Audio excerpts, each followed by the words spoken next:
students. Good morning. How are you? Are you fine? Okay. അപ്പോൾ നമുക്ക് കുറച്ച് English study ചെയ്താലോ? നമ്മൾ ഇന്ന് ഇംഗ്ലീഷിലെ വർക്ക് ബുക്കാണ് പഠിക്കാൻ പോകുന്നത്. വർക്ക് ബുക്കിലെ നമ്മുടെ തേർഡ് ചാപ്റ്റർ ആയ നെൽസൺ മണ്ടേല, ടെക്സ്റ്റ് ബുക്കിലെ നെൽസൺ മണ്ടേല ചാപ്റ്റർ നമ്മൾ സ്റ്റഡി ചെയ്തു. ഇത് നമ്മുടെ വർക്ക് ബുക്കിലുള്ള നെൽസൺ മണ്ടേല എന്ന് പറയുന്ന ചാപ്റ്റർ ആണ് നമ്മൾ നോക്കാൻ പോകുന്നത്. ഓക്കെ, അപ്പൊ നമ്മുടെ ടെക്സ്റ്റിലെ പേജ് നമ്പർ 17. എല്ലാവരും പേജ് ടെക്സ്റ്റ് എടുത്തോ? ഓക്കെ, ടെക്സ്റ്റ് നോട്ട്ബുക്ക് ഒക്കെ എടുത്തോ?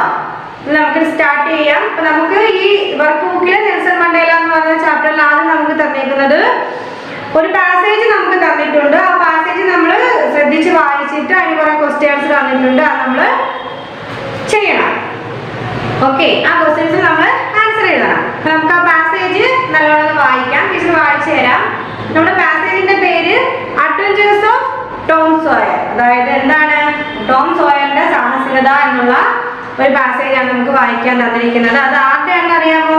മാർക്ക് ട്വൈൻ എന്ന് പറയുന്ന ഒരു റൈറ്ററിന്റെ ഒരു സ്റ്റോറിയാണ് അഡ്വഞ്ചേഴ്സ് ഓഫ് ടോം സോയർ എന്ന് പറയുന്നത്. അപ്പൊ അതിൽ ആ ഒരു കഥയാണ് നമുക്ക് പഠിക്കാൻ തന്നിരിക്കുന്നത്. നമുക്ക് ആദ്യം പാസേജ് നല്ലപോലെ വായിച്ചിട്ട് അതിന്റെ അർത്ഥം നോക്കാം. ശ്രദ്ധിച്ചേ. Sunday morning arrives and Tom prepared for Sunday school with the help of his cousin Mary. ഇപ്പൊ എന്താണ്? സൺഡേ മോർണിംഗ് അറൈവ്സ് അല്ലേ, ഞായറാഴ്ച രാവിലെ ആയി. ടോം എന്ത് ചെയ്യുന്നത്? സൺഡേ സ്കൂളിൽ പോകാനായിട്ട് തന്റെ കസിനായ മേരിയുടെ സഹായത്തോടുകൂടി സൺഡേ സ്കൂളിൽ പോകാനായിട്ട് തയ്യാറെടുക്കുന്നു. Sid had learn his lesson days ago. അപ്പൊ സിദ് എന്താണ്? ദിവസങ്ങൾക്ക് മുമ്പ് തന്നെ പാഠം പഠിച്ചു. Tom bent all his energies to the memorizing of 5 verses of the Bible. അപ്പോൾ ടോം എന്ത് ചെയ്യുന്നത്? തന്റെ എല്ലാ എനർജിയും യൂസ് ചെയ്തിട്ട് നമ്മുടെ ബൈബിളിലുള്ള വാക്യങ്ങൾ മനഃപ്പാഠമാക്കാൻ ശ്രമിക്കുന്നു. നോക്കിക്കേ. And he chose part of the sermon on the mount because he could find no verses that were shorter. അപ്പോൾ എന്ത് ചെയ്യുന്നു? നമ്മുടെ ഈ ടോം എന്ത് ചെയ്തു? ടോം തന്റെ എല്ലാ ശക്തിയും ഉപയോഗിച്ച് ആ ബൈബിളിലെ വാക്യങ്ങൾ മനഃപ്പാഠമാക്കാൻ ശ്രമിച്ചിട്ട് ടോം എന്താണ്? അദ്ദേഹത്തിന് ചെറിയ വാക്യങ്ങളൊന്നും കണ്ടെത്താൻ സാധിക്കാത്തത് കൊണ്ട് തന്നെ അദ്ദേഹം ഗിരി പ്രഭാഷണത്തിന്റെ ഒരു ചെറിയ ഭാഗം തിരഞ്ഞെടുക്കുന്നു. കാരണം അതിൽ ബാക്കി വായിച്ചിട്ടല്ല, വലിയ ഭാഗമായതുകൊണ്ട് ടോമിന് അതൊന്നും പഠിക്കാൻ സാധിക്കുന്നില്ല. അതുകൊണ്ട് അദ്ദേഹം ഗിരി പ്രഭാഷണത്തിൽ നിന്ന് ചെറുതായിട്ടുള്ള ഒരു ഭാഗം തിരഞ്ഞെടുത്തു പഠിക്കാനായിട്ട്. At the end of half an hour, Tom had a vague general idea of his lesson, but no more, for his mind was traversing the whole field of human thought and his hands were busy with distracting recreations. ഇപ്പൊ എന്താണ്? ഒരര മണിക്കൂറിന് ശേഷം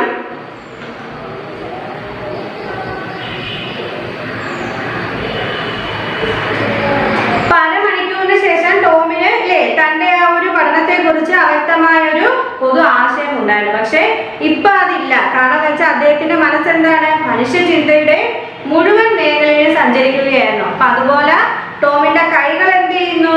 ബാക്കി വിനോദങ്ങളില്ലേ അതിൽ ശ്രദ്ധിക്കുന്നതില് വ്യാപൃതനായിരുന്നു. ആ വിനോദങ്ങൾ ചെയ്യുന്നതിൽ വ്യാപൃതനായിരുന്നു. Mary took his book to hear him recite and he tried to find his way through the fog. അവൻ പാരായണം ചെയ്യുന്നത് കേൾക്കാൻ ടോം ഇങ്ങനെ വായിക്കുന്നത് കേൾക്കാൻ നമ്മുടെ മേരി അവന്റെ പുസ്തകം എടുത്തിട്ട് അവൻ മൂടൽ മഞ്ഞിലൂടെ തന്റെ വഴി കണ്ടെത്താൻ ശ്രമിച്ചുകൊണ്ടിരുന്നു. അപ്പൊ എന്താണ്? ടോം വായിക്കുന്നത് കേൾക്കാനായിട്ട് മേരി ടോമിന്റെ പുസ്തകം അങ്ങനെ എടുത്തു. അവൻ എന്ത് ചെയ്യുന്നു? മൂടൽ മഞ്ഞിലൂടെ തന്റെ വഴി കണ്ടെത്താൻ ശ്രമിച്ചുകൊണ്ടിരുന്നു. അതായത് ടോം, സിദ്, മേരി എന്നൊക്കെ പറഞ്ഞാല് കുട്ടികൾ എന്ത് ചെയ്യുന്നു? സൺഡേ സ്കൂളിൽ പോകാനായിട്ട് തയ്യാറെടുക്കുന്നു. അപ്പം സിദ് തന്റെ പാഠങ്ങൾ മുമ്പേ പഠിച്ചു വെച്ചു. നമ്മുടെ ടോമിന് ടോം തന്റെ എല്ലാ ശക്തിയും എടുത്ത് ആ ഒരു ബൈബിളിലെ വാക്യങ്ങൾ മനഃപ്പാഠമാക്കാൻ ശ്രമിച്ചുകൊണ്ടിരിക്കുകയാണ്. ഇപ്പൊ ടോം എന്ത് ചെയ്യണേ? ചെറിയ ഭാഗം കണ്ടെത്തുവാണ്. കാരണം വലിയ കാര്യങ്ങൾ പഠിക്കാൻ സാധിക്കാത്തതുകൊണ്ട് ടോം അതിൽ ഏറ്റവും ചെറിയ ഭാഗമാണ് കണ്ടെത്തി വായിച്ചുകൊണ്ടിരിക്കുന്നത്. അപ്പൊ ടോമിന്റെ കൈകൾ ഇതിന്റെ ഇടയ്ക്ക് എന്ത് ചെയ്യുന്നു? വിനോദങ്ങൾ ഏർപ്പെടാൻ പോകുന്നുണ്ട്. അതുപോലെ തന്നെ മേരി എന്ത് ചെയ്യുന്നു? ടോം വായിക്കുന്നത് കേൾക്കാനായിട്ട് നമ്മുടെ ടോമിന്റെ പുസ്തകം എടുത്തു പിടിക്കുന്നു. ടോം മൂടൽ മഞ്ഞൾക്കിടയിലൂടെ തന്റെ വഴി കണ്ടെത്താൻ ശ്രമിക്കുന്നു. Okay, blessed are the poor. Blessed എന്ന് വെച്ചാൽ എന്താ? അനുഗ്രഹീതർ. Yes, poor. നോക്കിക്കേ. Blessed are the poor in spirit blessed are the poor in spirit for they SH for the SH. Oh, I don't know what is it. Sure. O shall for the shawl, a shall mount. Blessed are they that shall, they that shall mount. For they shall, a shall what? Why don't you tell me, Mary, what do you want to be so mean? ഇപ്പം എന്താ ബൈബിളിലെ വാക്യം എങ്ങനെ നമ്മുടെ ഈ പറഞ്ഞ എല്ലാം അങ്ങനെ ബൈബിളിൽ ആ ടോമിന് വായിക്കാനുള്ള കാര്യങ്ങൾ ടോം ഇങ്ങനെ വായിച്ചുകൊണ്ടിരിക്കുന്നു അല്ലേ. ഈ ബൈബിളിലെ വാക്യങ്ങൾ വായിച്ചിട്ട് നമ്മുടെ മേരിയോട് ടോം ചോദിക്കുന്നത് എന്താ, എന്തുകൊണ്ട് നീ എന്നോട് പറയൂ മേരി, എന്തുകൊണ്ടാണ് നീ എന്നോട് ഇങ്ങനെ മോശമായിട്ട് പെരുമാറുന്നതെന്ന്. Oh Tom, you poor thick headed thing, I am not teasing you. I wouldn't do that. You must go and learn it again. Don't you be discouraged, Tom. You will manage it, and if you do, I will give you something ever so nice. There now, that's good boy. ഇപ്പം നമ്മുടെ Tom മേരിയോട് ചോദിച്ചു, Mary നീ എന്തിനാ എന്നെ ഇങ്ങനെ എപ്പോഴും കളിയാക്കുന്നേന്ന്. ഇപ്പം അല്ലെങ്കിൽ മോശമായിട്ട് അപ്പം മേരി എന്ന് പറയുന്നു, ഓ ടോം. ഇവിടെ ഒരു വാക്ക് കണ്ടോ, തിക് ഹെഡഡ് എന്ന് പറഞ്ഞാൽ എന്താണ് ഇവിടെ മെയിൻ ചെയ്യുന്നത്? ഫൂളിഷ് അല്ലെങ്കിൽ സ്റ്റുപ്പിഡ് എന്നുള്ള അർത്ഥത്തിലാണ്. അപ്പൊ മേരി പറയുന്നു, സ്റ്റുപ്പിഡ് ടോം അല്ലെങ്കിൽ എന്താ ഒരു ഫൂളിഷായ ടോം, നിന്നെ ഞാൻ കളിയാക്കുന്നില്ല, ഞാൻ അങ്ങനെ ചെയ്യില്ല. നീ പോയി അത് വീണ്ടും വീണ്ടും പഠിക്കുക. എന്താണ്, നിനക്കത് കൈകാര്യം ചെയ്യാൻ സാധിക്കും, അല്ലെങ്കിൽ നിനക്കത് മനഃപ്പാഠമാക്കാൻ സാധിക്കും. നിങ്ങൾ അങ്ങനെ ചെയ്യുകയാണെങ്കിൽ, നീ അങ്ങനെ മനഃപ്പാഠമാക്കി അത് നല്ലപോലെ വായിക്കുകയാണെങ്കിൽ ഞാൻ നിനക്ക് എപ്പോഴെങ്കിലും എന്തെങ്കിലും നല്ലത് തരാം എന്ന് നമ്മുടെ മേരി ടോമിനോട് പറയുന്നു.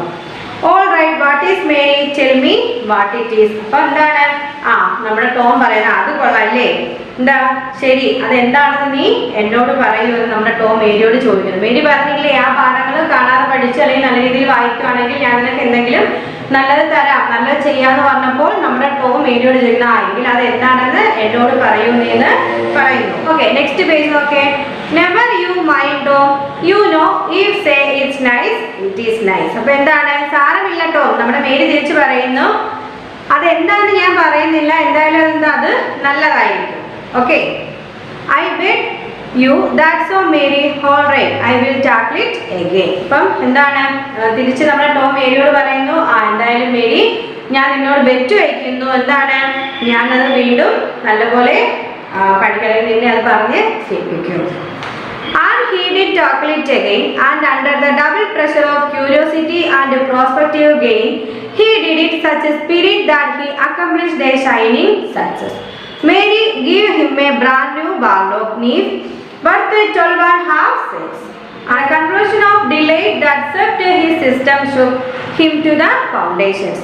True, the knife would not cut anything, but it was a sure enough Barlow, and there was inconceivable joy in that, though where the Western boys ever got the idea that such a weapon could possibly be counterfeited to its injury is an imposing mystery and will always remain so. Perhaps Tom contrived to scarify the cupboard with it and was arranging to begin on the bureau when he was called off by Aunt Polly to dress for Sunday school. ഇപ്പൊ എന്താണ് ഇതുപോലെ നമ്മുടെ മേരിയോട് നമ്മുടെ Tom പറയുന്നില്ലേ, ഞാനത് എന്താണ് വീണ്ടും വീണ്ടും നല്ലപോലെ പറഞ്ഞ് നിനക്ക് പഠിച്ചു തരാം.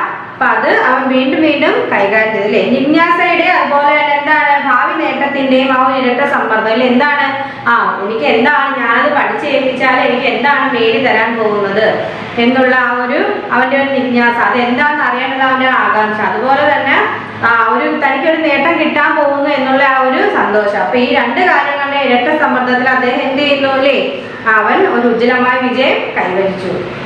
മേരി അദ്ദേഹത്തിന് എന്താണ് സമ്മാനമായിട്ട് കൊടുത്തത്? 12.5 സെന്റ് വിലയുള്ള എന്ത് കൊടുത്തു? ഒരു ബാർലോ ലീഫ് അദ്ദേഹം നമ്മുടെ ടോമിന് സമ്മാനിച്ചു. ഈ കത്തി യാതൊന്നും മുറിക്കാൻ പറ്റത്തില്ല, പക്ഷെ എന്താണ് എങ്കിലും അതെന്ത് തന്നെയാണ്, അത് യാതൊന്നും മുറിക്കാൻ പറ്റില്ലെങ്കിലും മേരി കൊടുത്ത ആ ഒരു ബാർലോ മതി അവന്. അപ്പൊ അതിന്റെ കത്തിക്ക് എന്താണ് അത്രയും മഹത്വം ഉണ്ടായിരുന്നു. എന്താണ് അതൊരു ലീഫാണ്, അതൊന്നും മുറിക്കാൻ കഴിയാത്തൊരു കത്തിയാണെങ്കിൽ പോലും ടോമിന് അത് അത്രയും എന്താണ് വിലപിടിപ്പുള്ള ഒരു സമ്മാനമായിരുന്നു മേരി കൊടുത്തതില്ലേ. തന്റെ കഷ്ടപ്പാടിന് മേരി കൊടുത്ത സമ്മാനമായിരുന്നു ആ ഒരു ബാർലോ ലീഫ് എന്ന് പറയുന്നത്. ഈ കത്തി ഇങ്ങനെ വെച്ചിട്ട് ഇവനെ ഓരോന്ന് ചിന്തിച്ചോണ്ടിരുന്ന സമയത്ത് നമ്മുടെ ആന്റി പോളി എന്തായിരുന്നു, അവന്റെ പോളി ആന്റി അവനെ സൺഡേ സ്കൂളിലേക്ക് പോകാൻ ഡ്രസ്സ് ചേഞ്ച് ചെയ്യാൻ വിളിച്ചു. അപ്പൊ അവൻ എന്ത് ചെയ്യുന്നു, ആ കത്തി അലമാരയിൽ കൊണ്ട് വെച്ചിട്ട് ഡ്രസ്സ് ചേഞ്ച് ചെയ്യാനായിട്ട് പോകാൻ തീരുമാനിക്കുന്നു.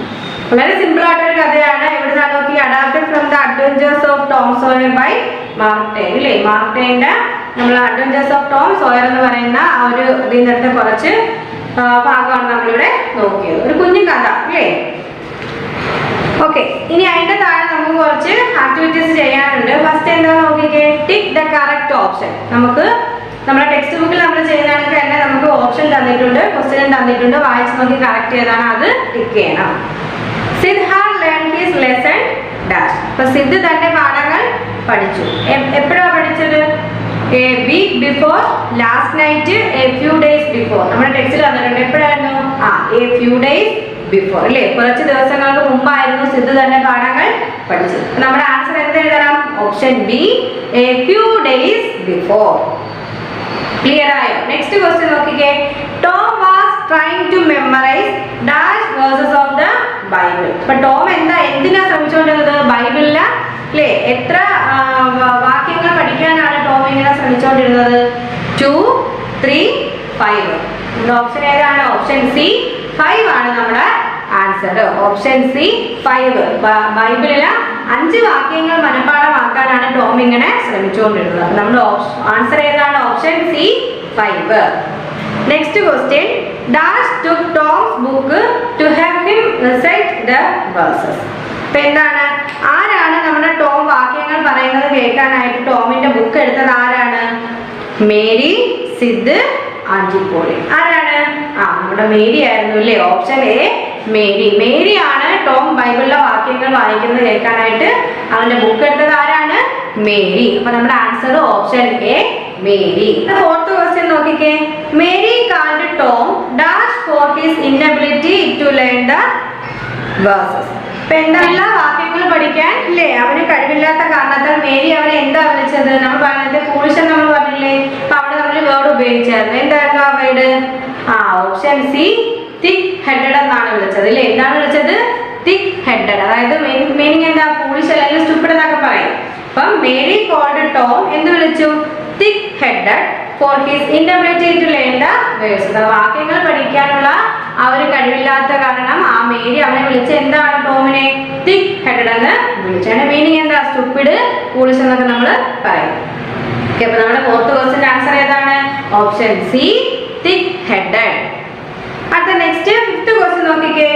And Polly asked Tom to get dressed for dash. ഇപ്പൊ പോളി ആന്റി അവനെ ഡ്രസ്സ് ചേഞ്ച് ചെയ്യാൻ വിളിച്ചു, അല്ലെങ്കിൽ ഡ്രസ്സ് അവനോട് മാറ്റാൻ ആവശ്യപ്പെട്ടു. അത് എന്തിനായിരുന്നു? പാർട്ടിക്ക് പോകാനാണോ? സൺഡേ സ്കൂളിൽ പോകാനാണോ? ചർച്ചിൽ പോകാനായിരുന്നോ? എവിടെ പോകാനായിരുന്നോ? Option B Sunday school. Sunday സ്കൂളിൽ പോകാനാണ് ഡ്രസ്സ് ചേഞ്ച് ചെയ്യാൻ പോളി ആന്റി അവനോട് ആവശ്യപ്പെട്ടത്. അപ്പൊ നമ്മുടെ ഫസ്റ്റ് ക്വസ്റ്റ്യന്റെ answer a few days before. Second ക്വസ്റ്റ്യന്റെ ആൻസർ 5. തേർഡ് ക്വസ്റ്റ്യന്റെ answer option A Mary. Fourth ക്വസ്റ്റ്യന്റെ answer option C thick headed. Fifth ക്വസ്റ്റ്യന്റെ answer option B Sunday school. Clear ആയോ? ഇത്രയും കാര്യങ്ങൾ ക്ലിയർ ആയില്ലേ? ഓക്കെ, ഇനി നമുക്ക് next answer the following questions briefly. അതൊന്ന് പഠിച്ചാലോ? What did Tom put all his energies into memorising. അപ്പൊ എന്ത് പഠിക്കാനാണ് ടോം തന്റെ എനർജി മൊത്തം യൂസ് ചെയ്തത്? എന്ത് പഠിക്കാനായിരുന്നു? നമ്മൾ പറഞ്ഞു ടോം അവന്റെ എനർജി മൊത്തം യൂസ് ചെയ്തു. എന്തിനു വേണ്ടിയിട്ടായിരുന്നു? നമ്മുടെ ആൻസർ എന്തെഴുതും? Tom put all his energy in memorising 5 verses of the Bible. എന്താണ് നമ്മുടെ answer? Tom put all his energy in memorising 5 verses of the Bible. ബൈബിളിലെ 5 വാക്യങ്ങൾ മനഃപ്പാഠമാക്കാനാണ് ടോം തന്റെ ഫുൾ എനർജി യൂസ് ചെയ്തത്. ഓക്കെ, ക്ലിയർ ആയോ? നമ്മുടെ ഫസ്റ്റ് ക്വസ്റ്റ്യന്റെ ആൻസർ എന്താ? Tom put all his energy in memorising 5 verses of Bible. Okay, second question നോക്കിക്കേ. What did Tom choose part of the sermon on the mount of learn versus. ഇപ്പൊ വാക്യങ്ങൾ പഠിക്കാൻ അല്ലേ Tom എന്ത് ചെയ്തു? ഗിരിപ്രഭാഷണത്തിന്റെ ഒരു ഭാഗമാണ് തിരഞ്ഞെടുത്തത്. അതെന്തുകൊണ്ടാണ് അങ്ങനെ തിരഞ്ഞെടുത്തത്? He choose to learn it because they were the shortest. അപ്പൊ ആ ഒരു ഗിരിപ്രഭാഷണത്തിലെ ആയിട്ടുള്ള കുറച്ച് വാക്യങ്ങൾ തിരഞ്ഞെടുക്കാൻ കാരണം എന്താ, അത് ബാക്കി എല്ലാത്തിനെയും വെച്ച് നോക്കാമെങ്കിൽ അല്ലെ അത് വളരെ ചെറിയ വാക്യങ്ങളാണ്. അതുകൊണ്ടാണ് ടോം അത് ചൂസ് ചെയ്തത്. നമ്മുടെ ആൻസർ എന്തെഴുതും? He choose to learn it because they were the shortest. ഇല്ലേ, ആ വാക്യങ്ങൾ ചെറുതായത് കൊണ്ടാണ് ടോം അത് പഠിക്കാൻ തിരഞ്ഞെടുത്തത്. തേർഡ് ക്വസ്റ്റ്യൻ നോക്കിക്കേ. What did Tom mean when he said to Mary I will chocolate again? ഇപ്പൊ എന്താണ്, മേരിയോട് ടോം എന്ത് പറയുന്നുണ്ട്? ഞാനത് വീണ്ടും ഇല്ലേ നേരിടും എന്നൊക്കെ പറയുന്നുണ്ട്. അപ്പൊ അങ്ങനെ പറഞ്ഞപ്പോൾ ടോം എന്താണ് അവിടെ ഉദ്ദേശിച്ചിരുന്നത്? ഐ വിൽ ചോക്ലേറ്റ് അഗൈൻ, ഞാനത് വീണ്ടും നേരിടും എന്ന് പറഞ്ഞപ്പോൾ ടോം എന്താണ് മേരിയോട് പറഞ്ഞപ്പോൾ ടോം എന്താണ് അവിടെ ഉദ്ദേശിക്കുന്നത്? എന്താ ഉദ്ദേശിക്കുന്നത് നോക്കിക്കേ. Tom meant that he will be able to memorize it. അപ്പൊ ടോം എന്താണ് ഉദ്ദേശിക്കുന്നത്? ഞാനത് അല്ലേ കാണാപ്പാഠം പഠിക്കും എന്നുള്ളതാണ്, അല്ലെങ്കിൽ എനിക്കത് മനഃപ്പാഠമാക്കാൻ കഴിയും എന്നുള്ളതാണ് ടോം അവിടെ ഉദ്ദേശിക്കുന്നത്. അടുത്ത ക്വസ്റ്റ്യൻ നോക്കിക്കേ. Fourth, what was the double pressure under which Tom learned all the 5 verses successfully? ഇപ്പൊ എന്താണ്, നമ്മുടെ ഈ ടോം 5 വാക്യങ്ങളും വിജയകരമായിട്ട് പഠിച്ച് നമ്മുടെ മേരിയെ പറഞ്ഞ് കേൾപ്പിച്ചു. അപ്പൊ അതിന്റെ പിന്നിലുണ്ടായിരുന്ന ഇരട്ട സമ്മർദ്ദം, ടോമിന് ലഭിച്ച ആ ഒരു ഇരട്ട സമ്മർദ്ദം എന്തായിരുന്നു? ആ ഡബിൾ പ്രഷർ എന്തായിരുന്നു? നിങ്ങൾക്ക് പറയാൻ പറ്റുമോ? എന്തായിരുന്നു ആ ഡബിൾ പ്രഷർ? ടോം അത് അത്രയും നല്ലപോലെ മനോഹരമായിട്ട് മനഃപ്പാഠമാക്കി പഠിച്ച് മേരിയെ കേൾപ്പിക്കാനുണ്ടായ ആ ഒരു ഇരട്ട സന്ദർഭം, ഡബിൾ പ്രഷർ എന്തായിരുന്നു? ഇരട്ട സമ്മർദ്ദം എന്തായിരുന്നു? നമുക്ക് എന്തായിരുന്നു ആൻസർ നോക്കിക്കേ. The double pressure of curiosity and prospective again. Curiosity to know what Mary will give him and prospective gain was the prize itself. എന്താണ് ഡബിൾ പ്രഷർ? എന്തൊക്കെയാണ് ആ ഒരു ക്യൂരിയോസിറ്റി ഇല്ലേ, എന്താണ് മേരി എനിക്ക് മേടിച്ചു തരാൻ പോകുന്ന നല്ല കാര്യം ഇല്ലേ എന്നുള്ള ആ ഒരു അവന്റെ ഒരു ജിജ്ഞാസ, ആ ഒരു ക്യൂരിയോസിറ്റി, അതാണ് ഒരു പ്രഷർ എന്ന് പറയുന്നത്. രണ്ടാമത്തെ പ്രഷർ എന്തായിരുന്നു? വരാനിരിക്കുന്ന നേട്ടം ഇല്ലേ, എന്ത് പ്രൈസാണ് എനിക്ക് മേരി തരാൻ പോകുന്നത്. അപ്പൊ ഈ ക്യൂരിയോസിറ്റിയുടെയും ആ വരാനിരിക്കുന്ന നേട്ടത്തിന്റെയും സമ്മർദ്ദം കാരണം, ആ ഒരു ഇരട്ട സമ്മർദ്ദം കാരണമാണ് നമ്മുടെ ടോം നല്ലപോലെ മനഃപ്പാഠമാക്കിയ ആ വാക്യങ്ങൾ പറഞ്ഞത് അല്ലെങ്കിൽ പഠിച്ചത്. ഓക്കെ, ഇനി അടുത്ത ക്വസ്റ്റ്യൻ നോക്കിക്കേ. What prize did Tom get from Mary? What was the cost of that prize? അപ്പൊ എന്ത് പ്രൈസ് ആണ് മേരിയിൽ നിന്ന് ടോമിന് ലഭിച്ചത്? ആ പ്രൈസിന്റെ വില എന്ത് ഇല്ലേ, കോസ്റ്റ് എന്ത്? എന്ത് സമ്മാനമായിരുന്നു മേരി കൊടുത്തത്? നമ്മൾ പറഞ്ഞില്ലേ, ഒരു ബാർലോ നീവ് ഇല്ലേ, ഒരു ബാർലോ കത്തി. Mary gave Tom A Barlow Neave. ഒരു ബാർലോ നീവ് ആയിരുന്നു മേരി ടോമിന് സമ്മാനമായിട്ട് നൽകിയത്. അതിന്റെ കോസ്റ്റ് എത്രയായിരുന്നു? ഇറ്റ് വാസ് വർത്ത് 12.5 cents ഇല്ലേ. എന്താണ് അതിന്റെ വില? എന്താ? 12.5 cents. ഓക്കെ, ക്ലിയർ ആയോ? നെക്സ്റ്റ് ക്വസ്റ്റ്യൻ നോക്കിക്കേ. Why did Sid and Tom memorise the verses of the Bible? അപ്പൊ എന്തുകൊണ്ടാണ് സിദ്ധും ടോമും ആ ഒരു ബൈബിളിലെ വാക്യങ്ങൾ മനഃപ്പാഠമാക്കിയത്? എന്തുകൊണ്ടായിരിക്കും? സിദ്ധ് നമ്മൾ പറഞ്ഞു ഫ്യൂ ഡേയ്സ് 2-3 ദിവസങ്ങൾക്ക് മുമ്പ് സിദ്ധ് തന്റെ പാഠങ്ങളെല്ലാം മനഃപ്പാഠമാക്കി.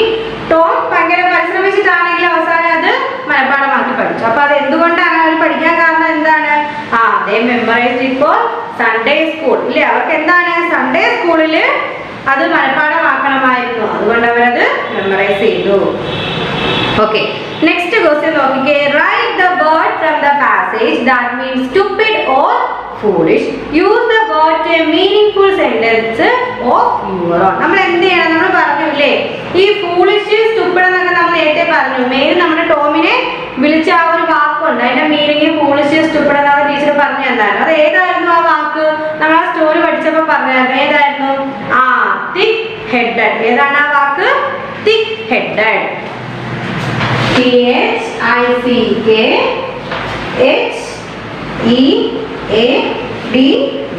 തിക് ഹെഡഡ് എന്നാണ്. ഫൂളിഷ് അല്ലെങ്കിൽ സ്റ്റുപ്പിഡ് എന്നാണ് ഈ ഒരു വേർഡിന്റെ മീനിങ്. സ്റ്റുപ്പിഡ് അല്ലെങ്കിൽ ഫൂളിഷ്. അപ്പൊ നമ്മുടെ സ്റ്റോറിയിൽ യൂസ് ചെയ്തിരിക്കുന്നത് തിക് ഹെഡഡ് എന്നാണ്. അപ്പൊ അതിന്റെ മീനിങ് എന്താ? ഫൂളിഷ് സ്റ്റുപ്പിഡ് എന്നാണ്. ഒരു വേർഡ് വെച്ചിട്ട് നിങ്ങൾ മീനിങ്ഫുൾ സെന്റൻസ് ക്രിയേറ്റ് ചെയ്യണം, ചെയ്തിട്ട് ടീച്ചറിന് അത് അയച്ചു തരണം. ഓക്കെ, ഒരു ഹോംവർക്ക് ആണ്. ഈ തിക് ഹെഡഡ് എന്ന് പറയുന്ന വേർഡ് വെച്ചിട്ട് നിങ്ങളൊരു മീനിങ്ഫുൾ ആയിട്ടുള്ള സെന്റൻസ് ക്രിയേറ്റ് ചെയ്തിട്ട് ടീച്ചറിന് അത് അയച്ചു തരണം. ക്ലിയർ ആയോ? അപ്പൊ നമ്മൾ 7th ക്വസ്റ്റ്യൻ ആൻസർ വരെ കംപ്ലീറ്റ് ചെയ്യും. നെക്സ്റ്റ് നമ്മളുടെ ആ ഒരു ആക്ടിവിറ്റി നോക്കിക്കേ. Vocabulary magic E words. അതായത് the magic of E is that by adding adding the silent e to the end of a syllable. ഒരു നമ്മൾ എന്ത് ചെയ്യുന്ന അക്ഷരത്തിന്റെ അവസാനത്തോടു കൂടി അല്ലേ നിശബ്ദമായിട്ട് അല്ലേ ചേർത്ത് നമ്മൾ സ്വരാക്ഷരത്തിന്റെ പേര് പറയാൻ പ്രേരിപ്പിക്കുന്നു. അതാണ് എന്ത് മാജിക് ഈലുണ്ട് ഇല്ലേ ഒരു എന്താ മാന്ത്രിക ഈയുടെ എന്താണ് ഈയുടെ മാന്ത്രിക. നമ്മൾ എന്ത് ചെയ്യുന്നു ഒരു വേർഡിന്റെ എൻഡില് ഈ ഇ ചേർത്ത് പറയും. ഇപ്പൊ എന്താ നോക്കിക്കേ എക്സാമ്പിൾ വന്നിട്ട് മാറ്റ് പ്ലസ് ഇ എന്ന് പറഞ്ഞിരിക്കുന്നു അല്ലേ മാറ്റ് പ്ലസ് ഇ നമ്മൾ എങ്ങനെ വായിക്കും മേഡ്. അപ്പൊ അവിടെ ഈ വന്നോ മേഡ് എന്നല്ലേ വന്നോളൂ. അതുപോലെ തന്നെ സ്പിൻ പ്ലസ് ഇ സ്പൈൻ കണ്ടോ സൗണ്ട് ഓഫ് ഐ ആണ് അവിടെ അല്ലേ. അതുപോലെ തന്നെ silent e syllable end in an e has only one consonant before that e and has only one vowel before the consonant. അപ്പോൾ നമ്മൾ എന്താണ് ഈ പറയുന്നുണ്ടെങ്കിലും നമ്മൾ ഒരു എന്താണ് ഒരു ആ ഒരു വേർഡിന്റെ എൻഡിൽ ഈ പറയുന്നുണ്ടെങ്കിൽ അവിടെ ഈ എന്തായിരിക്കും സൈലന്റ് ആയിരിക്കും അല്ലേ. നമുക്ക് കുറച്ച് എക്സാമ്പിൾ വന്നിട്ടുണ്ട് നോക്കിക്കേ. Read the clues and complete the following words with silent e syllables. The first one has been done for you. Large in size അത് നമ്മൾ ഒറ്റ വേർഡ് എന്താ പറയും ഹ്യൂജ് എന്ന് പറയും. നോക്കിക്കേ ഹ്യൂജ് കണ്ടോ HUG അവിടെ ഈ എന്താണ് സൈലന്റ് ആണ്. ഡോണ്ട് ലൈക്ക് സംവൺ നമ്മൾ ആരെങ്കിലും ഇഷ്ടമല്ലെങ്കിൽ നമ്മൾ എന്താ പറയും ഇഷ്ടമല്ലാത്ത നമ്മൾ എന്താ പറയും ഹേറ്റ് എന്ന് പറയും അല്ലേ വെറുപ്പ് നമുക്ക് അവരെ ഇഷ്ടമല്ല. അപ്പം HATE ഹേറ്റ് ആവുന്നല്ലേ അവിടെ ഈ സൈലന്റ് ആണ്. അപ്പൊ നെക്സ്റ്റ് നോട്ട് മേക്കിംഗ് നോയ്സ് അല്ലേ ശബ്ദം ഉണ്ടാക്കിക്കഴിഞ്ഞാൽ നമ്മൾ പറയും കീപ് എന്ന് പറയും ക്വയറ്റ് എന്ന് പറയും അല്ലേ. അപ്പൊ എന്താ കീപ് ക്വയറ്റ്. ക്യൂ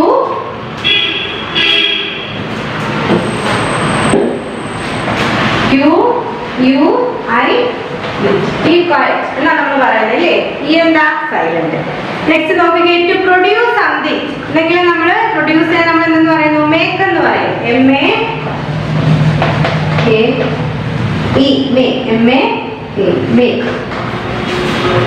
ഇവിടെ എന്തായിരിക്കും ഈ സൈലന്റ് ആയിരിക്കും. നെക്സ്റ്റ് വേർഡ് നോക്കിക്കേ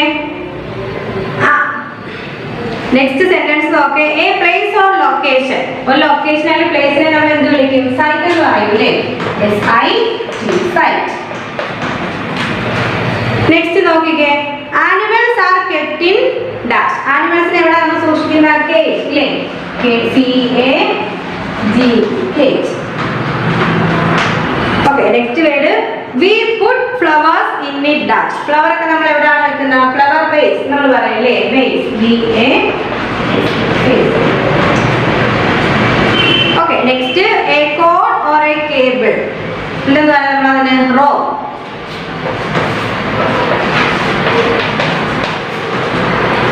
ആദ്യത്തെ word hate quiet make site cage base rope.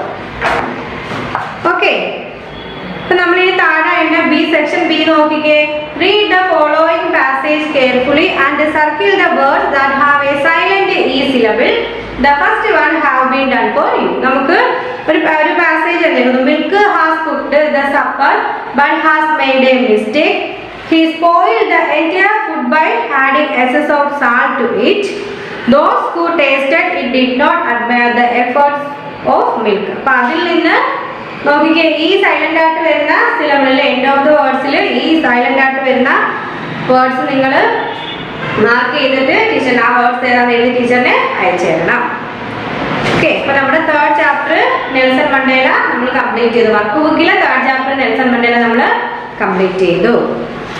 അപ്പം ഇതിന്റെ കുറച്ച് നോട്ട്സില്ലേ ഈ ക്വസ്റ്റ്യൻസ് ഉണ്ട് ഇതിന്റെ നോട്ട് ടീച്ചർ വീഡിയോയുടെ ബാക്കിൽ ഉൾപ്പെടുത്തിയേക്കാം. നിങ്ങൾ നോട്ട്സ് എഴുതിയെടുക്കണം. അതുപോലെ ഈ പാസേജ് റീഡ് ചെയ്യുന്നത് സ്റ്റഡി ചെയ്യുന്ന വോയിസ് ടീച്ചറിന് ഇട്ട് തരണം. അതുപോലെ തന്നെ എഴുതുന്ന നോട്ട്സും ടീച്ചറിന് അയച്ചു തരണം. ഈ നോട്ട്സ് നമ്മുടെ കോപ്പിറൈറ്റ് ബുക്കിൽ എഴുതണം. അതിന്റെ നോട്ട്സ് ആ ഫോട്ടോയും ടീച്ചറിന് സെൻഡ് ചെയ്യണം. ഓക്കെ എന്തെങ്കിലും ഡൗട്ട് ഉണ്ടോ?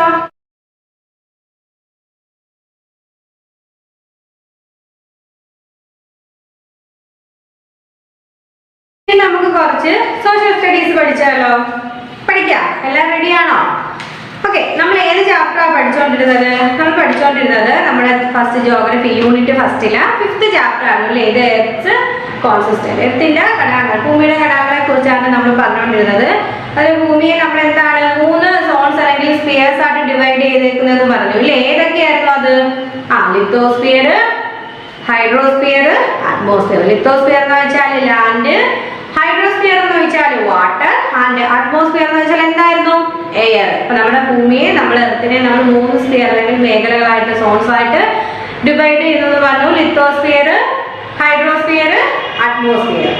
അല്ല, ലിത്തോസ്ഫിയർ ആണ് നമ്മൾ സ്റ്റഡി ചെയ്തുകൊണ്ടിരുന്നത്. എന്താണ് ലിത്തോസ്ഫിയർ എന്ന് നോക്കി. നമ്മൾ കോണ്ടിനെന്റ് എല്ലാം സ്റ്റഡി ചെയ്തു അല്ലേ?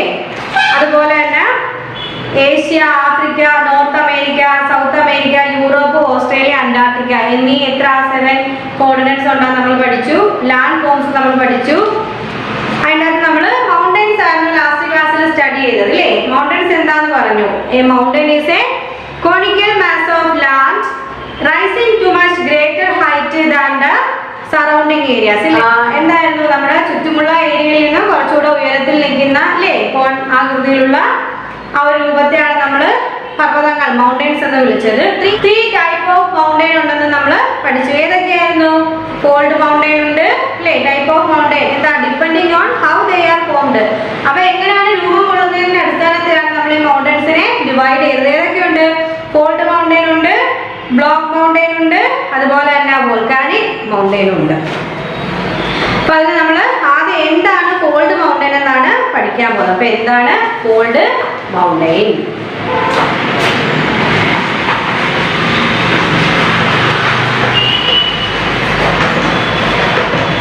അത് നമുക്ക് എന്താണ് ഫോൾഡ് മൗണ്ടൻ എന്ന് നോക്കാം അല്ലേ? ശ്രദ്ധിച്ചേ. Fold mountains are form when a part of the earth surface is pushed up to form wrinkles called folds. അപ്പൊ എന്താണ് ഫോൾഡ് പർവ്വതങ്ങൾ എങ്ങനെയാണ് രൂപം കൊള്ളുന്നത്? നമ്മുടെ അല്ലേ ഭൗമോപരിതലത്തിന്റെ ഒരു ഭാഗം, അതായത് ഭൂമിയുടെ ഉപരിതലത്തിലുള്ള ഒരു ഭാഗം എന്ത് ചെയ്യുന്നു? മുകളിലേക്ക് തള്ളുമ്പോൾ ഫോൾഡ് എന്ന് വിളിക്കുന്ന എന്തുണ്ടാവുന്നു? ചുളിവുകൾ ഇല്ലേ? എന്താ അവിടെ പറഞ്ഞേക്കുന്നത്?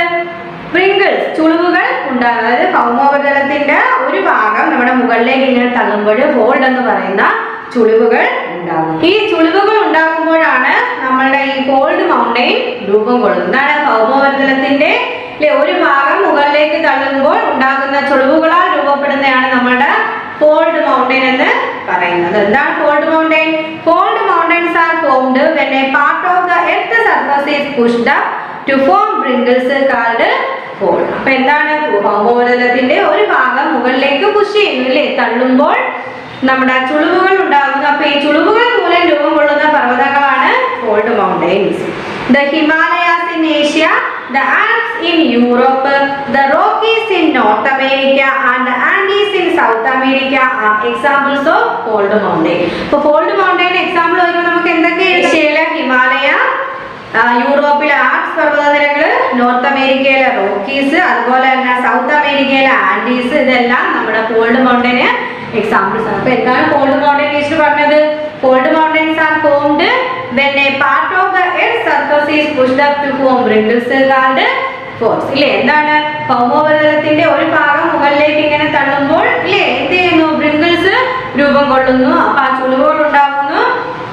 ആ ചുളിവുകൾ വഴി രൂപം കൊള്ളുന്ന പർവ്വതങ്ങളാണ് ഫോൾഡ് മൗണ്ടൻസ് എന്ന് വിളിക്കുന്നത്. നെക്സ്റ്റ് നമ്മൾ പഠിക്കുന്നത് എന്താണ്? നോക്കിക്കേ, ബ്ലോക്ക് മൗണ്ടൻ. രണ്ടാമത്തെ ടൈപ്പ് മൗണ്ടൻ ഏതാണ്? Block mountain.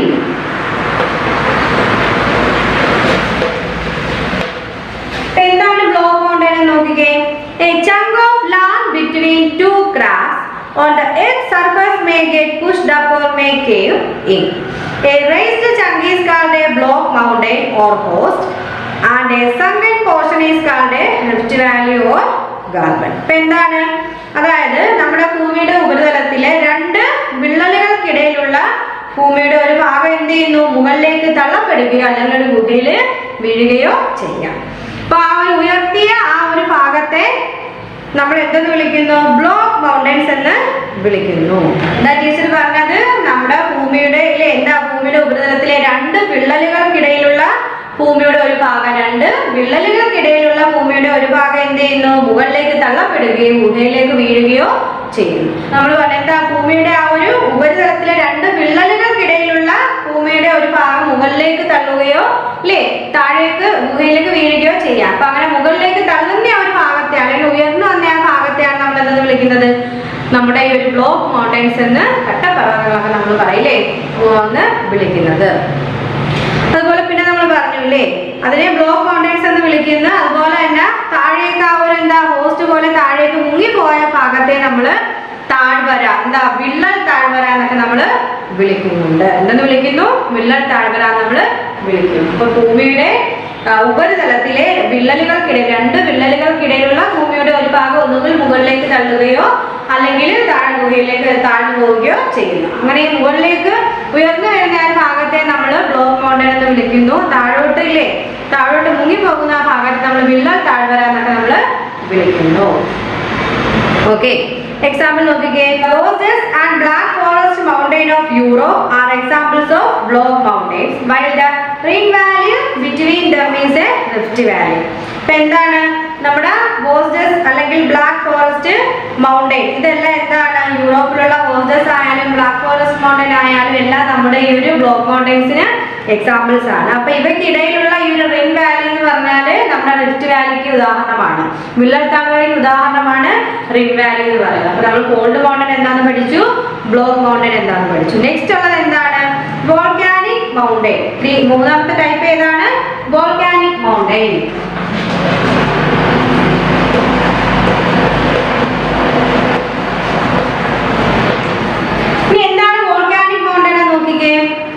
Molten material from below the lithosphere may come out through opening in the earth crust. On reaching the surface, the material cools and hardens.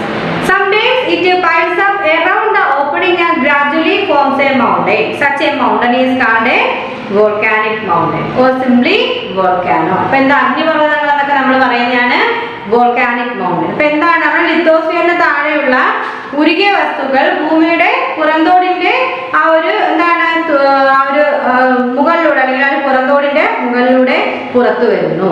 ഇപ്പൊ ഈ ഒരു ഉപരിതലത്തിൽ എത്തുമ്പോൾ ആ മെറ്റീരിയൽ തണുക്കുകയും കഠിനമാവുകയും ചെയ്യുന്നു. ചിലപ്പോൾ അത് ഓപ്പണിങ്ങിന് ചുറ്റും ആ ഒരു ഓപ്പൺ ചെയ്ത് തുറന്നു വരുന്ന ഭാഗത്തിന് ചുറ്റും എന്താണ് കുന്നുകൂടുകയും ചെയ്യുന്നു. ക്രമേണ ആ ഒരു അതെന്നിട്ട് ഒരു പർവ്വതമായിട്ട് മാറുന്നു. ഈ ഇത്തരം ഒരു പർവ്വതത്തെയാണ് നമ്മൾ എന്തെന്ന് വിളിക്കുന്നത്? അഗ്നിപർവ്വതം അല്ലെ, വോൾക്കാനിക് മൗണ്ടൻ എന്ന് വിളിക്കുന്നത്. അപ്പൊ എന്താ ടീച്ചർ, നമ്മൾ ലിത്തോസ്ഫിയറിന് താഴെയുള്ള ഭൂമിയിലെ ലിത്തോസ്ഫിയറിന് താഴെയുള്ള ഉരുകിയ വസ്തുക്കളുണ്ടല്ലോ ഭൂമിയുടെ ആ ഒരു പുറന്തോടിന്റെ മുൻപിലൂടെ അല്ലെങ്കിൽ പുറത്ത് വരുന്നു. അപ്പൊ എന്ത് ചെയ്യുന്നു? ഉപരിതലത്തിൽ ആ വരുന്ന വസ്തുക്കൾ ഉപരിതലത്തിൽ എത്തുമ്പോൾ ചിലപ്പോൾ അത് തണുക്കുന്നു, അല്ലെങ്കിൽ എന്താണ് തണുത്തത് കഠിനമാവുന്നു, അല്ലെങ്കിൽ അത് ആ ഒരു ഓപ്പണായി വരുന്ന ആ സ്ഥലത്തിന് ചുറ്റും തന്നെ അത് കുന്നുകൂടുകയും ചെയ്യുന്നു. അവയെല്ലാം ക്രമേണ എന്തായിട്ട് മാറുന്നു? പർവ്വതങ്ങളായിട്ട് മാറുന്നു. അപ്പൊ ഇത്തരം പർവ്വതങ്ങളെയാണ് നമ്മൾ വോൾക്കാനിക് അഗ്നിപർവ്വതങ്ങൾ എന്ന് വിളിക്കുന്നത്. നമുക്ക് അഗ്നിപർവ്വതങ്ങൾക്ക് എക്സാമ്പിൾ എന്ത് പറയാം? നോക്കിക്കേ. Fujiyama in Japan, Kilimanjaro in Tanzania and the Mount Etna in Sicily are some examples of volcans. ഇപ്പൊ അഗ്നിപർവ്വതങ്ങൾക്ക് എക്സാമ്പിൾ പറഞ്ഞാല് എന്താണ്? ജപ്പാനിലെ ഫ്യൂജിയാമ, അതുപോലെ തന്നെ ടാൻസാനിയയിലെ കിളിമഞ്ചാരോ, സിസിലിയിലെ മൗണ്ട് എറ്റ്ന, ഇതെല്ലാം എന്താണ് ഈ ഒരു വോൾക്കാനിക് എന്താണ് മൗണ്ടന് എക്സാമ്പിൾസ് ആണ്. ഓക്കെ, നോക്കിക്കേ. The volcano Mauna Kea in Hawaii, rising from the seafloor, is even taller than Mount Everest. However, we do not call it the highest mountain. This is because the height of a landform is measured from the sea level upwards, and Mauna Kea's lower part lies below the sea level. നമ്മുടെ സമുദ്രത്തിന്റെ അടുത്തതിൽ നിന്ന് ഉയർന്നു വരുന്ന നമ്മുടെ ഈ ഹവായിയിലെ മൗന K എന്ന പർവ്വതം ഇല്ലേ, അഗ്നിപർവ്വതം നമ്മുടെ മൗണ്ട് എവറസ്റ്റിനേക്കാളും ഉയരമുള്ളതാണ്. പക്ഷെ നമ്മൾ ഈ മൗനാക്കി എന്ന് പറയുന്ന പർവ്വതത്തെ നമ്മൾ ഏറ്റവും ഉയരം കൂടി പർവ്വതമായിട്ട് പറയുന്നില്ല. കാരണം എന്താ വെച്ചാൽ എന്താണ്, നമ്മൾ എപ്പോഴും ഈ ഒരു ഭൂപ്രകൃതിയുടെ ഉയരം എങ്ങനെയാണ് കണക്കാക്കുന്നത്? സമുദ്രനിരപ്പിൽ നിന്ന് മുകളിലോട്ടുള്ള ഏറ്റവും ഉയരം കൂടിയത് ഏതാണോ അതാണ് നമ്മൾ പറയുന്നത്. പക്ഷെ ഈ മൗനാക്കി എന്ന് പറയുന്ന എന്താണ് ആ ഒരു പർവ്വതത്തിന്റെ താഴത്തെ ഭാഗം നമ്മുടെ സമുദ്രനിരപ്പിന് താഴെയാണ്. അപ്പൊ അതുകൊണ്ട് തന്നെ നമ്മൾ ഈ പർവ്വതത്തിന് മൗണ്ട് എവറസ്റ്റിനേക്കാളും ഉയരം കൂടുതലാണെങ്കിലും സമുദ്രനിരപ്പ് വെച്ച് നമ്മൾ കണക്കാക്കുന്നതുകൊണ്ട് ഇതിനെ നമ്മൾ ഏറ്റവും ഉയരം കൂടിയ പർവ്വതമായിട്ട് പറയുന്നില്ല. മൗണ്ട് എവറസ്റ്റിനേക്കാളും ഉയരം കൂടിയ പർവ്വതമാണ് നമ്മുടെ ഈ ഒരു മൗനാക്കി എന്ന് പറയുന്നത്. പക്ഷെ സമുദ്രനിരപ്പ് വെച്ച് കണക്കാക്കുമ്പോൾ ഇതിന്റെ കുറച്ച് ഭാഗം സമുദ്രത്തിന് താഴെയാണ്. അപ്പൊ അതുകൊണ്ട് ഈ പർവ്വതത്തെ നമ്മൾ ഉയർന്ന പർവ്വതമായിട്ട് വിളിക്കുന്നില്ല. Mountains vary in age and shape. Older mountains like those of the Aravalli range in India and the Urals in Russia have rounded peak and are not very high. അപ്പം എന്താണ് ഏജിന്റെ ഓൾഡർ മൗണ്ടൻസ് ഉണ്ട് അല്ലേ, പഴയ പർവ്വതങ്ങൾ ഏതൊക്കെയാ? Aravalli range, ഇന്ത്യയിലെ ആരവല്ലി പർവ്വതനിരകളായാലും അതുപോലെ റഷ്യയിലെ യൂറൽ പർവ്വതനിരയിലെ എന്താണ്? ഓൾഡ് മൗണ്ടൻസ് ആണ് അല്ലേ. ഇവ എന്താണ്? ഇവയെല്ലാം വൃത്താകൃതിയിലുള്ള കൊടുമുടികളാണ്, അതുപോലെ തന്നെ വളരെ ഉയർന്നതുമല്ല. ഓൾഡ് പർവ്വതങ്ങളായ ആരവല്ലി റേഞ്ച് ആയാലും റഷ്യയിലെ നമ്മുടെ യൂറൽ പർവ്വതനിരയാലും ഇവയെല്ലാം എന്താണ്? കൊടുമുടികൾ പോലെയാണ് അല്ലേ, ഉയരമുള്ളതല്ല, നല്ല ഉയരമുള്ളതുമല്ല, അതുപോലെ തന്നെ കൊടുമുടികൾ ഉള്ളവയും ആണ്. ഓക്കെ, നോക്കിക്കേ. This is because they have been borne down by the forces of nature like wind and water over a long period of time. അതിന് കാരണം എന്താ? വർഷങ്ങളോളം ഇതിന് എന്താണ് നമ്മുടെ കാറ്റും വെളിച്ചമെല്ലാം പോലുള്ള ഒരു പ്രകൃതി ശക്തികളാൽ അവയെല്ലാം ക്ഷീണിച്ചുകൊണ്ടിരിക്കുക അല്ലേ. നമ്മുടെ പ്രകൃതി ശക്തികളായ കാറ്റും എന്താണ് വെള്ളം ഒക്കെ പോലെ പ്രകൃതി ശക്തികൾ ഇവയും അതിനെ അടിച്ചുകൊണ്ടിരിക്കുകയാണ്. അത് കാരണം ഇവ ക്ഷീണിച്ചു പോകുന്നത് കാരണം ഇപ്പൊ അവയെല്ലാം എന്താണ്? ഭയങ്കര ഉയരത്തിലുള്ളവയൊന്നും അല്ല, കൊടുമുടികളൊക്കെ ആയിട്ട് മാറുന്നു. അടുത്ത നോക്കിക്കേ. Younger mountains like those of the Himalayas and Alps are generally high and have flowing peaks. എന്താണ്? നമ്മുടെ യങ്ങർ പർവ്വതനിരകളായ നമ്മുടെ ഹിമാലയം, ആൽപ്സും ഒക്കെ എന്താണ്? ഏറ്റവും നല്ല ഉയരം കൂടിയ പർവ്വതങ്ങളാണ്. പിന്നെന്താണ്? അവയെല്ലാം എന്ത് ചെയ്യുന്നു? And have pointed peaks. അവയ്ക്കെല്ലാം ഉയർന്ന കൂർത്ത കൊടുമുടികളും ഉണ്ട്. ഓക്കെ, ഇപ്പൊ എന്താ ടീച്ചർ പറഞ്ഞത്? നമ്മുടെ ഏജ് ഷേപ്പ്, പർവ്വതങ്ങളുടെ ഏജ് ഷേപ്പും ഒക്കെ ഇങ്ങനെ മാറിക്കൊണ്ടിരിക്കുന്നുണ്ട്. ഓൾഡർ ആയിട്ടുള്ള പർവ്വതങ്ങളാണെങ്കിൽ അവർക്ക് ഉയരം കുറവായിരിക്കും, അവരിൽ കൊടുമുടികളൊന്നും അങ്ങനെ ഇല്ലേ. എന്താണ്? അവ കൊടുമുടികളും ഉണ്ട്, പക്ഷെ ഉയർന്ന കൊടുമുടികൾ ഉള്ളതാണ് നമ്മുടെ യങ്ങർ മൗണ്ടൻസ് എന്ന് പറയുന്നത്. അവയ്ക്ക് ഹൈറ്റും കൂടുതലായിരിക്കും. ഓക്കെ, ഇനി ഹൗ മൗണ്ടൻസ് ആർ യൂസ്ഫുൾ. പർവ്വതങ്ങൾ നമുക്ക് എങ്ങനെ ഇല്ലേ പ്രയോജനപ്പെടുന്നു, ഉപയോഗപ്രദമാണ്? നോക്കിക്കേ. On mountains, the climate is cold and there is very little level and for growing crops and for building houses and roads. നമുക്കറിയാം പർവ്വതങ്ങളിൽ എന്താണ് ഇല്ലേ, കോൾഡ് ആണ്, അവിടുത്തെ ക്ലൈമറ്റ് കോൾഡ് ആയിരിക്കും. അതുകൊണ്ട് തന്നെ വളരെ കുറച്ച് നിരപ്പായ ഭൂമി മാത്രം ഉള്ളതുകൊണ്ട് തന്നെ നമുക്ക് അവിടെ ധാരാളം റോഡ് പണിയാനോ താമസിക്കാനോ ഒന്നും പറ്റില്ല. കൃഷി ചെയ്യാനും ഗ്രോയിങ് ക്രോപ്സിലെ വിളകൾ വളർത്താനും നമുക്ക് സാധിക്കുന്നില്ല, അല്ലെങ്കിൽ അതിന് ചെറിയ ചാൻസ് മാത്രമേ ഉള്ളൂ. So mountains are not the ideal place for people to live. ഇപ്പൊ എന്താണ്? ആളുകൾക്ക് അങ്ങനെ താമസിക്കാൻ പറ്റിയ ഒരു സ്ഥലമല്ല മൗണ്ടൻ ഏരിയാസ് എന്ന് പറയുന്നത്. Mountains R useful in other vase. ഇപ്പം താമസിക്കാൻ പറ്റുന്നില്ലെങ്കിലും വേറെ ചില രീതിയിൽ നോക്കാമെങ്കിൽ പർവ്വതങ്ങൾ നമുക്ക് ഉപയോഗപ്രദമാണ്. അതെങ്ങനെയെന്ന് നോക്കിക്കേ. The glaciers that move down the slope of high mountains usually melt in lower height and turn into rivers.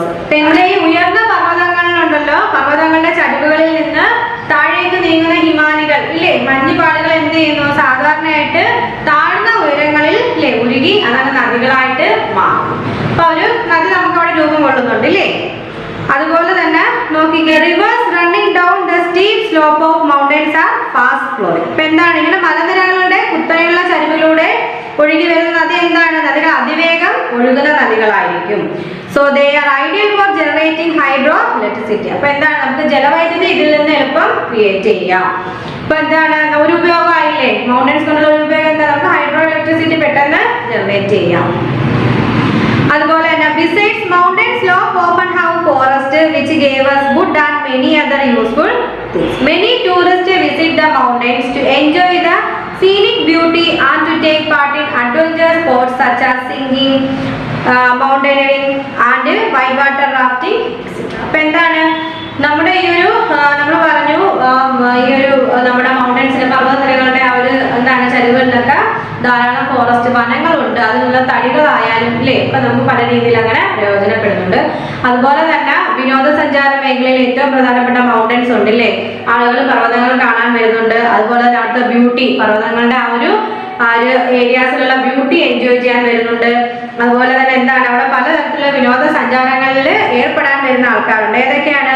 മൗണ്ടനിങ്, പർവ്വതാരോഹണത്തിന് വരുന്ന ആൾക്കാരുണ്ട്, സ്കീയിങ്ങിന് വരുന്ന ആൾക്കാരുണ്ട് അല്ലേ, വൈറ്റ് റാഫ്റ്റിങ്ങിനൊക്കെ ആളുകൾ എന്ത് ചെയ്യുന്നു? ഈ പർവ്വത പ്രദേശങ്ങളിൽ എത്താറുണ്ട്. അപ്പൊ ഈ ഒരു രീതിയിലൊക്കെ പർവ്വതങ്ങൾ നമുക്ക് യൂസ്ഫുൾ ആണ്. നെക്സ്റ്റ് നമ്മൾ പഠിക്കുന്നത് നോക്കിയേ, പ്ലേറ്റ്യൂസ്. എന്താണ് പ്ലേറ്റ്യൂസ് അല്ലെങ്കിൽ പീഠഭൂമി? നെക്സ്റ്റ് ഏതാണ്? Plateaus. Plateaus.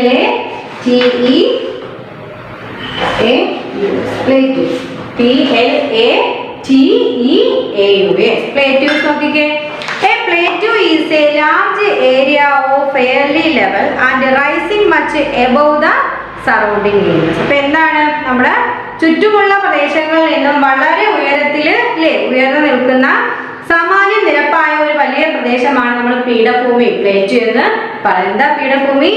A plateau is a large area of fairly level and rising much above the surrounding areas. ചുറ്റുമുള്ള പ്രദേശങ്ങളിൽ നിന്ന് വളരെ ഉയരത്തിൽ സ്ഥിതി ചെയ്യുന്ന സാമാന്യ നിരപ്പായിട്ടുള്ള ഒരു വലിയ പ്രദേശത്തെയാണ് നമ്മൾ പീഠഭൂമി, പ്ലേറ്റ് എന്ന് വിളിക്കുന്നത്. നോക്കിക്കേ, a plateau may have steep slopes on one or more sides. A plateau may be higher than a mountain, but it almost a flat upper surface does not have a peak. ഇപ്പൊ എന്താണ്, ഒരു പീഠഭൂമിക്ക് ഒന്നോ അല്ലെങ്കിൽ അതിലധികമോ വശങ്ങളിൽ കുത്തനെയുള്ള ചരിവുകൾ ഉണ്ടായിരിക്കും. ഒരു പീഠഭൂമിക്ക് ഒന്നോ അല്ലെങ്കിൽ അതിലധികമോ അതിന്റെ വശങ്ങളിൽ എന്താണ്, കുത്തനെയുള്ള ചരിവുകൾ ഉണ്ടായിരിക്കും. ഇപ്പൊ ഒരു പീഠഭൂമി ഒരു പർവ്വതത്തേക്കാൾ ഉയർന്നതാണ്, പക്ഷെ എന്താണ്, അതിന്റെ ഉപരിതലത്തിൽ എന്തില്ല, ഒരു കൊടുമുടി ഇല്ല. എന്താണ്, നമ്മുടെ പർവ്വതങ്ങളെക്കാളും ഉയരം കൂടിയതാണ് പീഠഭൂമി എങ്കിൽ അതിന്റെ ഉപരിതലത്തിൽ കൊടുമുടികൾ കാണപ്പെടുന്നില്ല. ഓക്കെ, നെക്സ്റ്റ് നോക്കിയേ, like mountains some plateaus are old while others are comparatively new. അപ്പൊ നമ്മുടെ പർവ്വതങ്ങളെ പോലെ തന്നെ ചില കൊടുമുടികൾ എന്താണ്, പഴയ ഓൾഡ് പ്ലേറ്റ്യൂസ് ഉണ്ട്, എന്താണ്, പീഠഭൂമികൾ, പഴയ പീഠഭൂമികളും ഉണ്ട്, ന്യൂ പീഠഭൂമികളും ഉണ്ട്. Old plateaus are lower and stretch over greater areas. ഇപ്പൊ എന്താണ്, പഴയ കൊടുമുടികൾ എന്ന് പറഞ്ഞാൽ താഴ്ന്നതും വലിയ പ്രദേശങ്ങളിൽ വ്യാപിച്ചു കിടക്കുന്നവയായിരിക്കും. The Deccan plateau of India and the plateaus of Brazil, Australia and Africa are some of the major old plateaus of the world. അപ്പൊ എന്താണ്, പഴയ പീഠഭൂമികൾക്ക് എക്സാമ്പിൾ ആണ് നമ്മളിപ്പോ പറഞ്ഞത്. ഇന്ത്യയിലെ ഡെക്കാൻ പീഠഭൂമി, അതുപോലെ ബ്രസീലിലെ പീഠഭൂമി, ഓസ്ട്രേലിയ, ആഫ്രിക്ക, ഇവിടുത്തെ എല്ലാം പീഠഭൂമി എന്താണ്, ഓൾഡ് പ്ലേറ്റ്യൂസിന് എക്സാമ്പിൾസ് ആണ്. The plateau of Tibet to the north of the Himalaya is the highest plateau in the world. അപ്പോൾ എന്താണ്, ഹിമാലയത്തിലെ നമ്മുടെ ആ ഒരു ടിബറ്റിലെ പ്ലേറ്റ്യൂ ആണ് ഏറ്റവും ഹയസ്റ്റ് പ്ലേറ്റ്യൂ, വേൾഡിലെ പ്ലേറ്റ്യൂ എന്ന് പറയുന്നത്. It is height range between 4000 and 6000 metres above sea level. അപ്പോൾ സീ ലെവലിൽ നിന്ന് ഉയരത്തിൽ എത്ര ഉയരത്തിലാണ്, 4000 അല്ലെങ്കിൽ 6000 മീറ്റർ ഉയരത്തിലാണ് ഈ ഒരു പ്ലേറ്റ്യൂവിന്റെ ഉയരം എന്ന് പറയുന്നത്. ഓക്കെ, ഇനി ഹൗ പ്ലേറ്റ്യൂസ് ആർ യൂസ്ഫുൾ. ഈ പ്ലേറ്റ്യൂസ് നമുക്ക് എങ്ങനെ യൂസ്ഫുൾ ആണ്, നമ്മൾ മൗണ്ടൻസിന്റെ യൂസ് പഠിച്ചു, അതുപോലെ തന്നെ പ്ലേറ്റ്യൂസ് നമുക്ക് എങ്ങനെ യൂസ്ഫുൾ ആവുന്നത് നോക്കാം. Plateaus have level land at the top and are usually rich in useful minerals such as iron, ore, copper, etc. So most plateaus can support activities such as farming and mining. But the plateaus have level land at the top and are usually rich in useful minerals. നമ്മൾ പറഞ്ഞില്ലേ, plateaus എന്താണ്, top level land ആണെന്ന് പറഞ്ഞു, ഏകദേശം സാമാന്യ നിരപ്പായ ലാൻഡാണ് നമ്മൾ പറഞ്ഞു. അതിന്റെ ടോപ്പിൽ എന്താണ്, മിനറൽസും, ധാരാളം മിനറൽസും, usually rich in useful minerals, അതായത് നമ്മുടെ കോപ്പർ, അയൺ കോർ, അതുപോലെ ഇങ്ങനെയൊക്കെ തുടങ്ങിയ മിനറൽസുകൾ സമ്പുഷ്ടമാണ് നമ്മുടെ plateaus. So most plateaus can support activities such as farming and mining. അപ്പോൾ ഫാമിങ്ങിനെയും മൈനിങ്ങിനെയും പോലുള്ള ആക്ടിവിറ്റീസിനെ ഹെൽപ്പ് ചെയ്യുന്നതാണ് മിക്ക പീഠഭൂമികളും. The rivers flowing down the slope provide water and electricity. അപ്പോൾ എന്താണ്, അതിന്റെ ആ ഒരു ചരിവുകളിൽ നിന്ന് വരുന്ന വാട്ടർ നമുക്ക് എന്താണ്, ഹൈഡ്രോ ഇലക്ട്രിസിറ്റിക്ക് വേണ്ടി യൂസ് ചെയ്യാം. All this enable quite a few people to settle in the places. അപ്പോൾ ഇതെല്ലാം കാരണം കുറച്ച് ആളുകളെ ഫാമിങ്ങിനും മൈനിങ്ങിനൊക്കെ സഹായിക്കുന്നു, ഇലക്ട്രിസിറ്റി നമുക്ക് അവിടെ നിന്ന് ക്രിയേറ്റ് ചെയ്യാം. അപ്പൊ ഈ കാരണങ്ങൾ കൊണ്ട് തന്നെ കുറച്ച് ആളുകൾക്ക് എല്ലാം ഇവിടെ താമസിക്കാൻ സാധിക്കും, അല്ലേ, പ്ലേറ്റുകൾ സെറ്റിൽ ചെയ്യാൻ സാധിക്കുന്നുണ്ട്. ഇനി പ്ലെയിൻസ്, എന്താണ് പ്ലെയിൻസ്, സമതലങ്ങൾ, അല്ലേ. അപ്പൊ അടുത്ത് നമ്മൾ പഠിക്കുന്നത് പ്ലെയിൻസ്. അപ്പൊ നമ്മള് ലാൻഡ് ഫോംസ് ആണ് പഠിച്ചുകൊണ്ടിരുന്നത്. അപ്പൊ നമ്മള് ഈ ലിത്തോസ്ഫിയർ പഠിച്ചു വന്നപ്പോഴാണ് നമ്മുടെ ഭൂമിയുടെ ഉപരിതലത്തിലെ കാര്യങ്ങളൊക്കെ പഠിക്കുന്നത്. കോർഡിനേറ്റ്സ് ഉണ്ടെന്ന് പറഞ്ഞു, അതുപോലെ ലാൻഡ് ഫോം ഉണ്ടെന്ന് പറഞ്ഞു. ലാൻഡ് ഫോമിൽ തന്നെ മൗണ്ടൻസ് നമ്മൾ പഠിച്ചു, പ്ലേറ്റ്യൂസ് നമ്മൾ പഠിച്ചു, പിന്നെ എന്താണ് ഇപ്പൊ പ്ലെയിൻസ്, അല്ലേ, സമതലങ്ങൾ എന്താണെന്നാണ് നോക്കുന്നത്.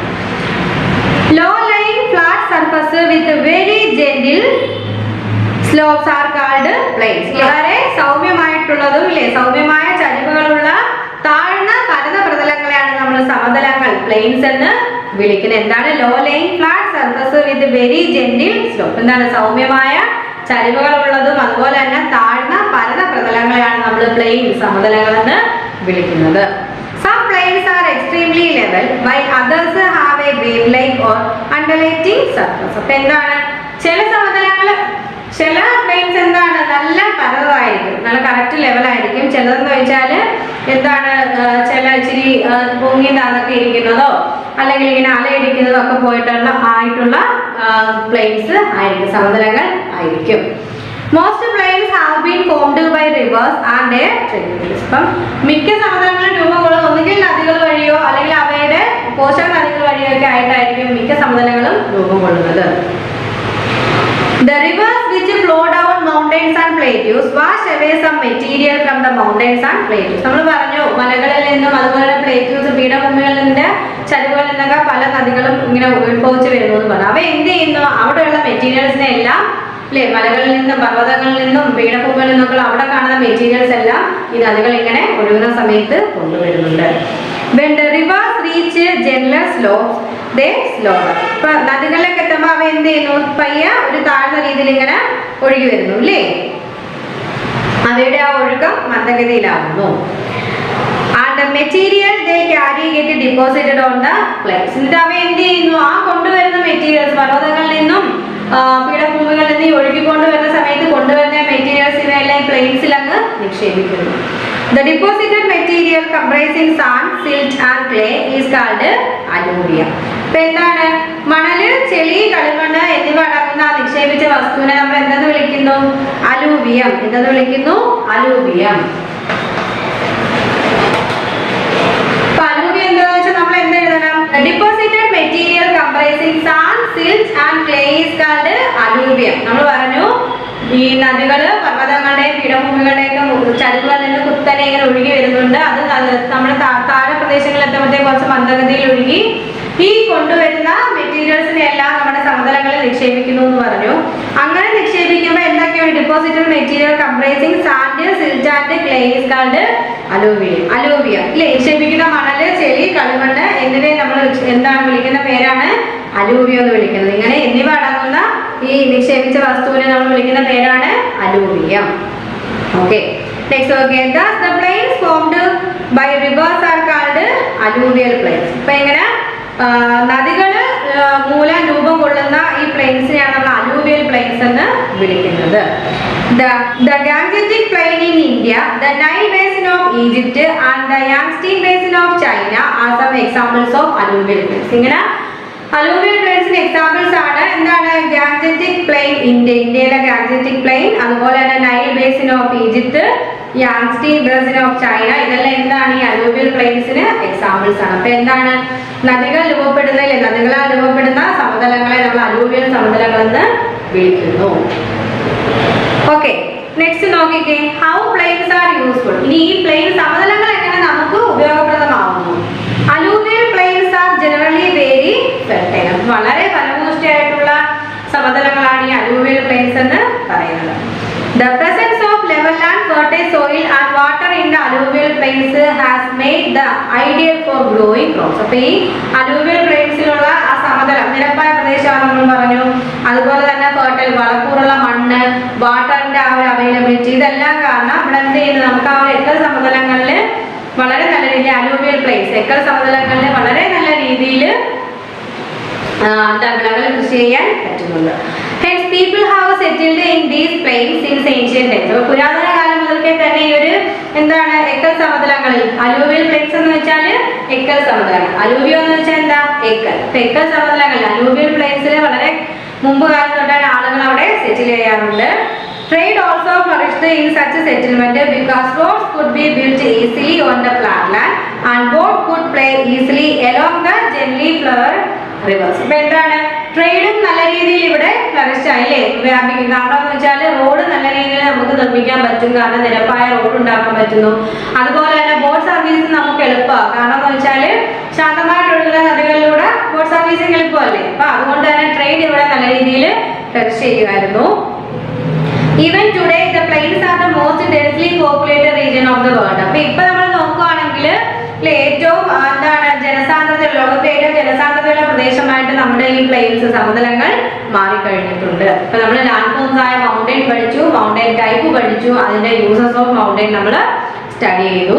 അതുപോലെ തന്നെ പ്ലേറ്റ്യൂസ് എന്താന്ന് നോക്കി, പ്ലേറ്റ്യൂസ് അഡ്ജക്റ്റീവ്സിന്റെ യൂസ്ഫുൾ നമ്മൾ പഠിച്ചു. ഇപ്പൊ നമ്മൾ പഠിച്ചത് പ്ലെയിൻസ്, സമതലങ്ങളിൽ അല്ലെ എന്താ നദികളാൽ രൂപം കൊള്ളുന്ന സമതലങ്ങളെ നമ്മൾ അലൂവിയൽ പ്ലെയിൻസ്, എക്കൽ സമതലങ്ങൾ എന്ന് വിളിച്ചു. അതിന്റെ യൂസും നമ്മൾ പഠിച്ചു. അപ്പൊ നമ്മൾ ഭൂമിയെ 3 മേഖലകളായിട്ട് തിരിക്കുന്നു എന്ന് പറഞ്ഞു. Lithosphere, hydrosphere, atmosphere. അതിലെ ലിത്തോസ്ഫിയർ നമ്മൾ കംപ്ലീറ്റ് ചെയ്യും. ഇനി അടുത്ത നമ്മൾ നോക്കുന്നത് ഹൈഡ്രോസ്ഫിയറിനെ കുറിച്ചാണ്. എന്താണ് ഹൈഡ്രോസ്ഫിയർ?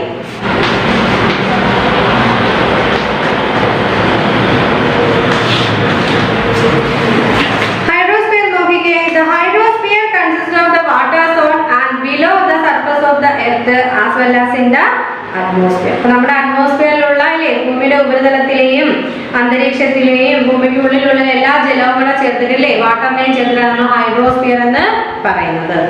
ഇറ്റ് ഇൻക്ലൂഡ്സ് എന്തൊക്കെ വരുന്നുണ്ട്? ഓഷ്യൻ ഇല്ലേ, സമുദ്രങ്ങള്, കടലുകള്, അതുപോലെ തന്നെ റിവേഴ്സ്, പിന്നെ ലേക്സ്, നദികള്, തടാകങ്ങൾ and ice sheets, the underground water and the water vapour in the atmosphere. ഭൂമിക്ക് അടിയിലുള്ള ജലവും അതുപോലെ തന്നെ വാട്ടർ വേപ്പർ എല്ലാം എന്താണ് ജലബാഷ്പം എല്ലാം നമ്മൾ ഈ ഒരു ഹൈഡ്രോസ്ഫിയറിൽ ഉൾപ്പെടുത്തുന്നുണ്ട്. വൈൽ ഓഷ്യൻസ് ആൻഡ് സീസ് ഹാവ് സാൾട്ട് വാട്ടർ. നമുക്കറിയാം സമുദ്രങ്ങളിലും കടലിലും ഒക്കെ ഉപ്പുവെള്ളവും അതുപോലെ തന്നെ റിവർ ഒക്കെ എന്ന് പറഞ്ഞാൽ എന്താണ് ഹാവ് ഫ്രഷ് വാട്ടർ. നദികളിലൊക്കെ ശുദ്ധജലവും ആണുള്ളത്.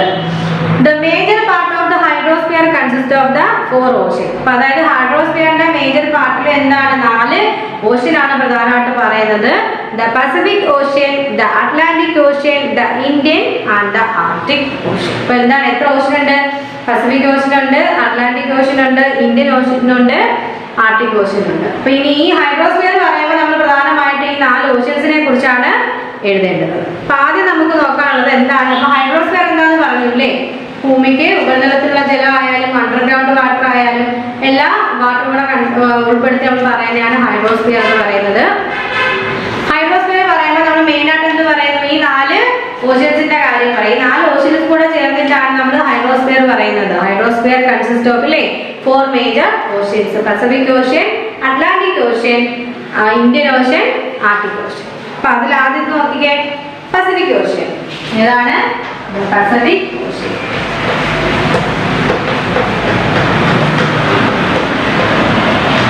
എന്താണ് പസഫിക് ഓഷ്യൻ എന്ന് നോക്കിക്കേ. This is the largest ocean of the world. ഇപ്പൊ വേൾഡിലെ ഏറ്റവും ലാർജസ്റ്റ് ആയിട്ടുള്ള ഓഷ്യൻ ആണ് പസഫിക് ഓഷ്യൻ എന്ന് പറയുന്നത്. It is spread over almost 1/3 of the globe. ഗ്ലോബിലെ 1/3 എന്താണ് നമ്മുടെ ഈ പസഫിക് ഓഷ്യൻ ആണ്. A little less than half of the total area under ocean and seas is covered by it. The greatest depth of the earth surface which is in the Mariana Trench lies under this ocean. അപ്പോൾ നമ്മൾ എന്താണ് നമ്മുടെ ഭൂമിയുടെ greatest depth of the earth surface, ഭൂമിയുടെ ഉപരിതലത്തില് greatest depth വരുന്ന സ്ഥലം നമ്മൾ പറഞ്ഞതാണ് മറീന ട്രെഞ്ച് ആയിരുന്നു. അത് നമ്മുടെ ഈ പസഫിക് ഓഷ്യനിലാണ് സ്ഥിതി ചെയ്യുന്നത്. The shape of the Pacific Ocean is nearly circular. എന്തൊരു ഷേപ്പാണ് പസഫിക് ഓഷ്യന്? സർക്കുലർ ഷേപ്പാണ് നമ്മുടെ ഈ പസഫിക് ഓഷ്യന് ഉള്ളത്. On one side lie the America and on other Asia and Australia. ഒരു സൈഡ് അമേരിക്കയിലെ ഈ ഓഷ്യൻ, അതുപോലെ മറ്റു സൈഡ് എവിടെയാണ്? ഓസ്ട്രേലിയ, ഏഷ്യയിലാണ് വ്യാപിച്ചു കിടക്കുന്നത്. In the north it is linked to the Arctic Ocean. നോർത്തിൽ എന്താണ്? ആർട്ടിക് ഓഷ്യനുമായിട്ട് ഇത് ലിങ്ക് ആണ്. അതുപോലെ തന്നെ in south the Pacific Ocean is largely open. സൗത്തില് ഈ എന്താണ് ഓഷ്യൻ മൊത്തത്തിൽ ഓപ്പൺ ആയിട്ട് കിടക്കുകയാണ്. അതുപോലെ തന്നെ here it merge into the Atlantic and Indian Ocean. അവിടെ വെച്ചിട്ട് എന്ത് ചെയ്യുന്നു? ഈ Pacific Ocean it merge into the Atlantic and Indian Ocean. Atlantic ഓഷ്യനായിട്ടും ഇന്ത്യൻ ഓഷ്യനായിട്ടും മെർജ് ചെയ്യും. നമ്മൾ പഠിക്കുന്നത് എന്താണ്? പസഫിക് ഓഷ്യൻ ആണ്. പസഫിക് ഓഷ്യൻ എന്ന് വെച്ചാൽ it is the largest ocean of the world. വേൾഡിലെ ലാർജസ്റ്റ് ഓഷ്യൻ ആണ്. ഇതിന്റെ ഷേപ്പ് എന്താ നമ്മൾ പറഞ്ഞത്? സർക്കുലർ ഷേപ്പ് ആണ്. നെക്സ്റ്റ് ഓഷ്യൻ ആണ് അറ്റ്ലാന്റിക് ഓഷ്യൻ. നമ്മുടെ രണ്ടാമത്തെ ഓഷ്യൻ ഏതാ? അറ്റ്ലാന്റിക് ഓഷ്യൻ ഇല്ലേ? Atlantic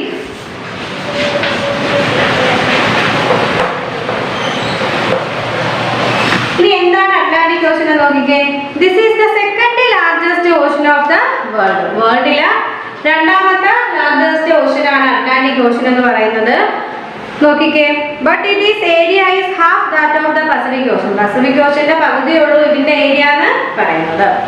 The shape of this ocean resembles the letter S. എന്താണ്? S ആകൃതിയിൽ കാണപ്പെടുന്ന ഓഷ്യൻ ഏതാണെന്ന് വെച്ചാൽ നമ്മൾ എന്ത് എഴുതണം? അറ്റ്ലാന്റിക് ഓഷ്യൻ എന്ന് എഴുതണം. To the it merge into the Arctic Ocean. നോർത്തില് ആർട്ടിക് ഓഷനായിട്ട് ഇത് മെർജ് ചെയ്യുന്നു. ഓക്കെ, ഇപ്പൊ നമ്മൾ പറഞ്ഞു അറ്റ്ലാന്റിക് ഓഷന് എസ് ആകൃതിയിൽ കാണപ്പെടുന്ന ഓഷൻ ഏതാണെന്ന് വെച്ചാൽ നമ്മൾ എന്ത് എഴുതും? അറ്റ്ലാന്റിക് ഓഷൻ എന്ന് എഴുതും. അതുപോലെ തന്നെ ആർട്ടിക് ഓഷനായിട്ട് നോർത്തിൽ ഇത് മെർജ് ചെയ്യുന്നുണ്ട്, സൗത്തിൽ അല്ലേ എക്സ്റ്റെൻഡ് അപ് ടു അന്റാർട്ടിക്ക, സൗത്തിൽ അന്റാർട്ടിക്കയിലേക്ക് ഇത് വ്യാപിക്കുന്നുണ്ട്. It is bounded on the west by North America and South America and on the east by Europe and Africa. അതായത് നമ്മുടെ നോർത്ത് അമേരിക്കയിലും സൗത്ത് അമേരിക്കയിലും വെസ്റ്റിൽ വെച്ചിട്ട് ഇത് ബൗണ്ട് ചെയ്യുന്നു. അതുപോലെ തന്നെ യൂറോപ്പ് ഈസ്റ്റിൽ യൂറോപ്പ്, ആഫ്രിക്ക.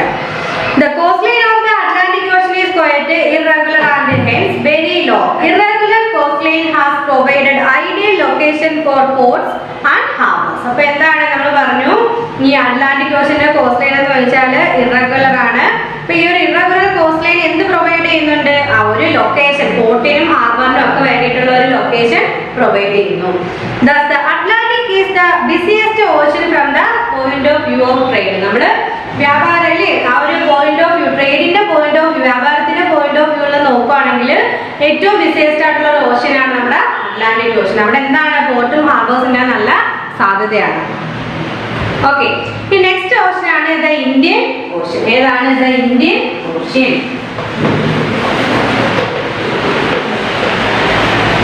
ഇനി എന്താണ് ഇന്ത്യൻ ഓഷൻ എന്ന് നോക്കിക്കേ. എന്താണ് ഇന്ത്യൻ ഓഷൻ എന്ന് നോക്കിക്കേ.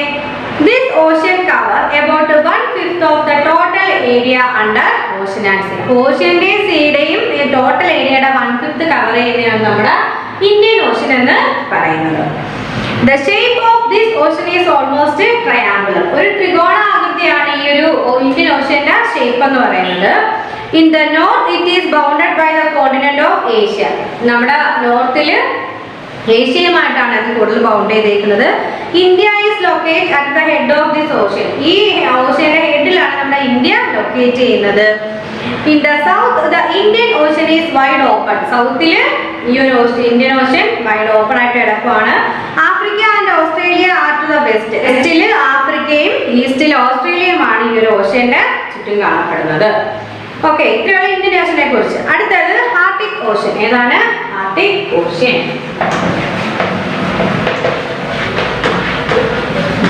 Arctic Ocean. ഓക്കെ, നോക്കിക്കേ.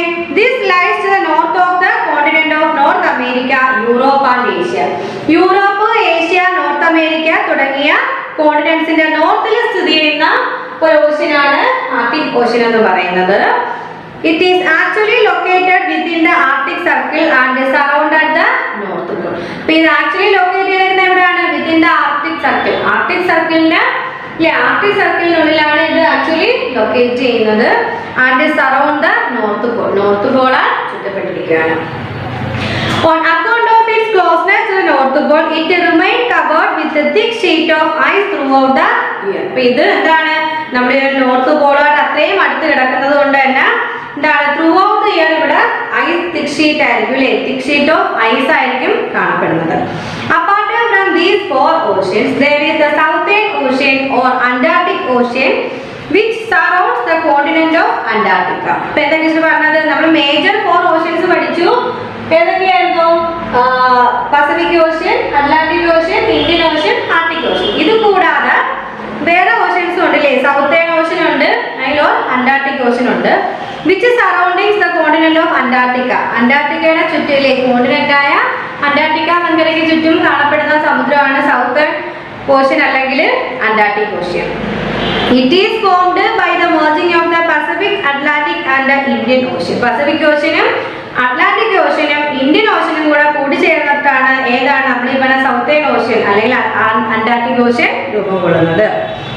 നോക്കിക്കേ. On account of extremely low temperature, a large part of it remain frozen throughout the year. അപ്പോൾ എന്താണ് ടെമ്പറേച്ചറിന്റെ ആ ഒരു കുറവ് മൂലം അല്ലേ, കുറഞ്ഞ ടെമ്പറേച്ചർ, ചൂട് കുറവ് കാരണം അവിടെ എന്താണ് വർഷം മുഴുവൻ അതെന്താണ് ഫ്രോസൺ ആയിരിക്കും. അതായത് എന്താ തണുത്തുറഞ്ഞ ഐസ് ആയിരിക്കും ആ ഭാഗത്ത് കാണപ്പെടുന്നത്.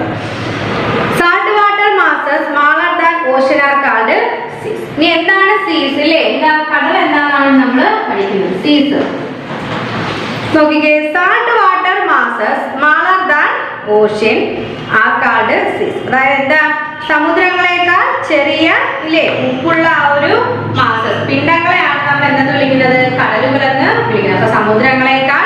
ചെറുതും ഉപ്പുള്ളതുമായിട്ടുള്ള പിണ്ടങ്ങളാണ് നമ്മൾ സീസ്, കടലുകൾ എന്ന് വിളിക്കുന്നത്.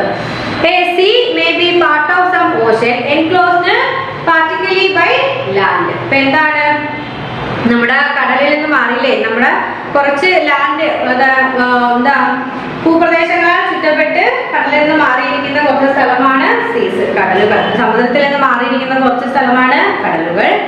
The Arabian Sea and the North Sea are examples of this kind. ഈ ഒരു കൈൻഡിന് സീസിന് എക്സാമ്പിൾസ് ആണ് Arabian sea, north sea. Some areas may be completely enclosed by land. ഇപ്പൊ എന്താണ്, ചില സീസിന് ഫുൾ കംപ്ലീറ്റും ചുറ്റപ്പെട്ടിരിക്കുന്ന ലാൻഡിലെ ഭൂപ്രദേശങ്ങളാൽ ചുറ്റപ്പെട്ടിരിക്കുന്നതായിരിക്കും. Black sea and Caspian sea ആണ് അതിന് എക്സാമ്പിൾ പറഞ്ഞത്. ചില കടലുകൾക്ക് എന്താ ചുറ്റും കുറച്ച് ഭാഗം സമുദ്രങ്ങളും കുറച്ച് ഭാഗം നമ്മുടെ ലാൻഡാലും ചുറ്റപ്പെട്ടതായിരിക്കും. അങ്ങനെയുള്ള സീസിന് എക്സാമ്പിൾ നമ്മൾ പറഞ്ഞ ഏതൊക്കെയാണ്, നോർത്ത് സീയും അറേബ്യൻ സീ. ചില കടലുകൾക്ക് മൊത്തം അതിന്റെ ചുറ്റും എന്തായിരിക്കും, ഭൂപ്രദേശങ്ങളാൽ ചുറ്റപ്പെട്ട അല്ലെങ്കിൽ ലാൻഡാൽ ചുറ്റപ്പെട്ടതായിരിക്കും. അങ്ങനെയുള്ള സീസിന് എക്സാമ്പിൾ ആണ് നമ്മൾ പറയുന്നത് ബ്ലാക്ക് സീയും കാസ്പിയൻ സീയും. അപ്പൊ നമ്മൾ ഹൈഡ്രോസ്ഫിയർ കംപ്ലീറ്റ് ചെയ്തു. ഇനിയുള്ള നമുക്ക് എന്താണ്, 3 മേഖലകളായിട്ടാണ് നമ്മൾ എർത്തിനെ ഡിവൈഡ് ചെയ്തെന്ന് പറഞ്ഞു. ഏതൊക്കെയായിരുന്നു? നമ്മുടെ ലിത്തോസ്ഫിയർ, ഹൈഡ്രോസ്ഫിയർ, അറ്റ്മോസ്ഫിയർ. അടുത്ത നമ്മൾ നോക്കുന്നത് എന്താണ്, അറ്റ്മോസ്ഫിയർ, അന്തരീക്ഷ മണ്ഡലം. ഓക്കെ, അറ്റ്മോസ്ഫിയർ മൂന്നാമത്തെ നമ്മുടെ മേഖല.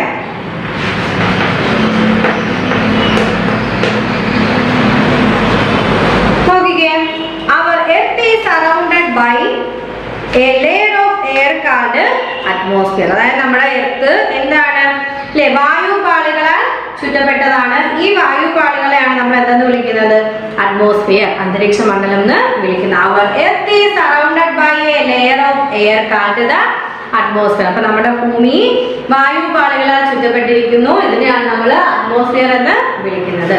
This layer extended more than 1000 kilometers above the earth surface. അപ്പൊ ഈ ഒരു വായുപാളി, ഈ ഒരു പാളി നമ്മുടെ ഭൂമിയുടെ എർത്ത് സർഫസിൽ നിന്ന്, ഉപരിതലത്തിൽ നിന്ന് 1000 കിലോമീറ്റർ മുകളിൽ വരെ വ്യാപിച്ചു കിടക്കുന്നു. However, the lower part of the atmosphere close to the earth surface is much denser than the upper part. അപ്പൊ എന്താണ്, അപ്പൊ ഈ നമ്മുടെ ഈ ഒരു ഭൂമിയുടെ ഉപരിതലത്തിൽ നിന്നല്ലേ നമ്മൾ പറഞ്ഞത്. അപ്പം ഇതിന്റെ കുറച്ച് പാർട്ട് അല്ലേ, ലോവർ പാർട്ട്, ഈ അറ്റ്മോസ്ഫിയറിന്റെ ലോവർ പാർട്ട് നമ്മുടെ ഭൂമിയുടെ ഉപരിതലമായിട്ട് ക്ലോസ് ആയി കിടക്കുന്നത് കൊണ്ട് തന്നെ ഈ ഭാഗം എന്താണ്, അപ്പർ പാർട്ടിനേക്കാളും സാന്ദ്രത കൂടിയതായിരിക്കും. In other words, the density of air decreases with height. Height കൂടുന്നതിനനുസരിച്ച് വായു സാന്ദ്രത കുറഞ്ഞു കുറഞ്ഞു വരും. എന്താണ് പറഞ്ഞത്, ഡെൻസിറ്റി ഹൈറ്റ് കൂടുന്നതിനനുസരിച്ച്, ഉയരം കൂടുന്നതിനനുസരിച്ച് എയർ അല്ലെ, ഡെൻസിറ്റി ഓഫ് എയർ, വായുവിന്റെ സാന്ദ്രത കുറഞ്ഞു കുറഞ്ഞു വരുന്നു. ഇനി കോൺസിസ്റ്റൻസ് ഓഫ് ദ അറ്റ്മോസ്ഫിയർ, അറ്റ്മോസ്ഫിയറിലെ ഘടകങ്ങൾ എന്തൊക്കെയാണെന്നാണ് നമ്മൾ പഠിക്കാൻ പോകുന്നത്. Atmospheric air is a mixture of various gases and dust particles. അന്തരീക്ഷ വായു എന്ന് പറഞ്ഞാല് എന്താണ്, പല ഗ്യാസസാലും അല്ലെ പൊടിപടലങ്ങളാലും ഒക്കെ മിക്സ്ഡ് ആണ്.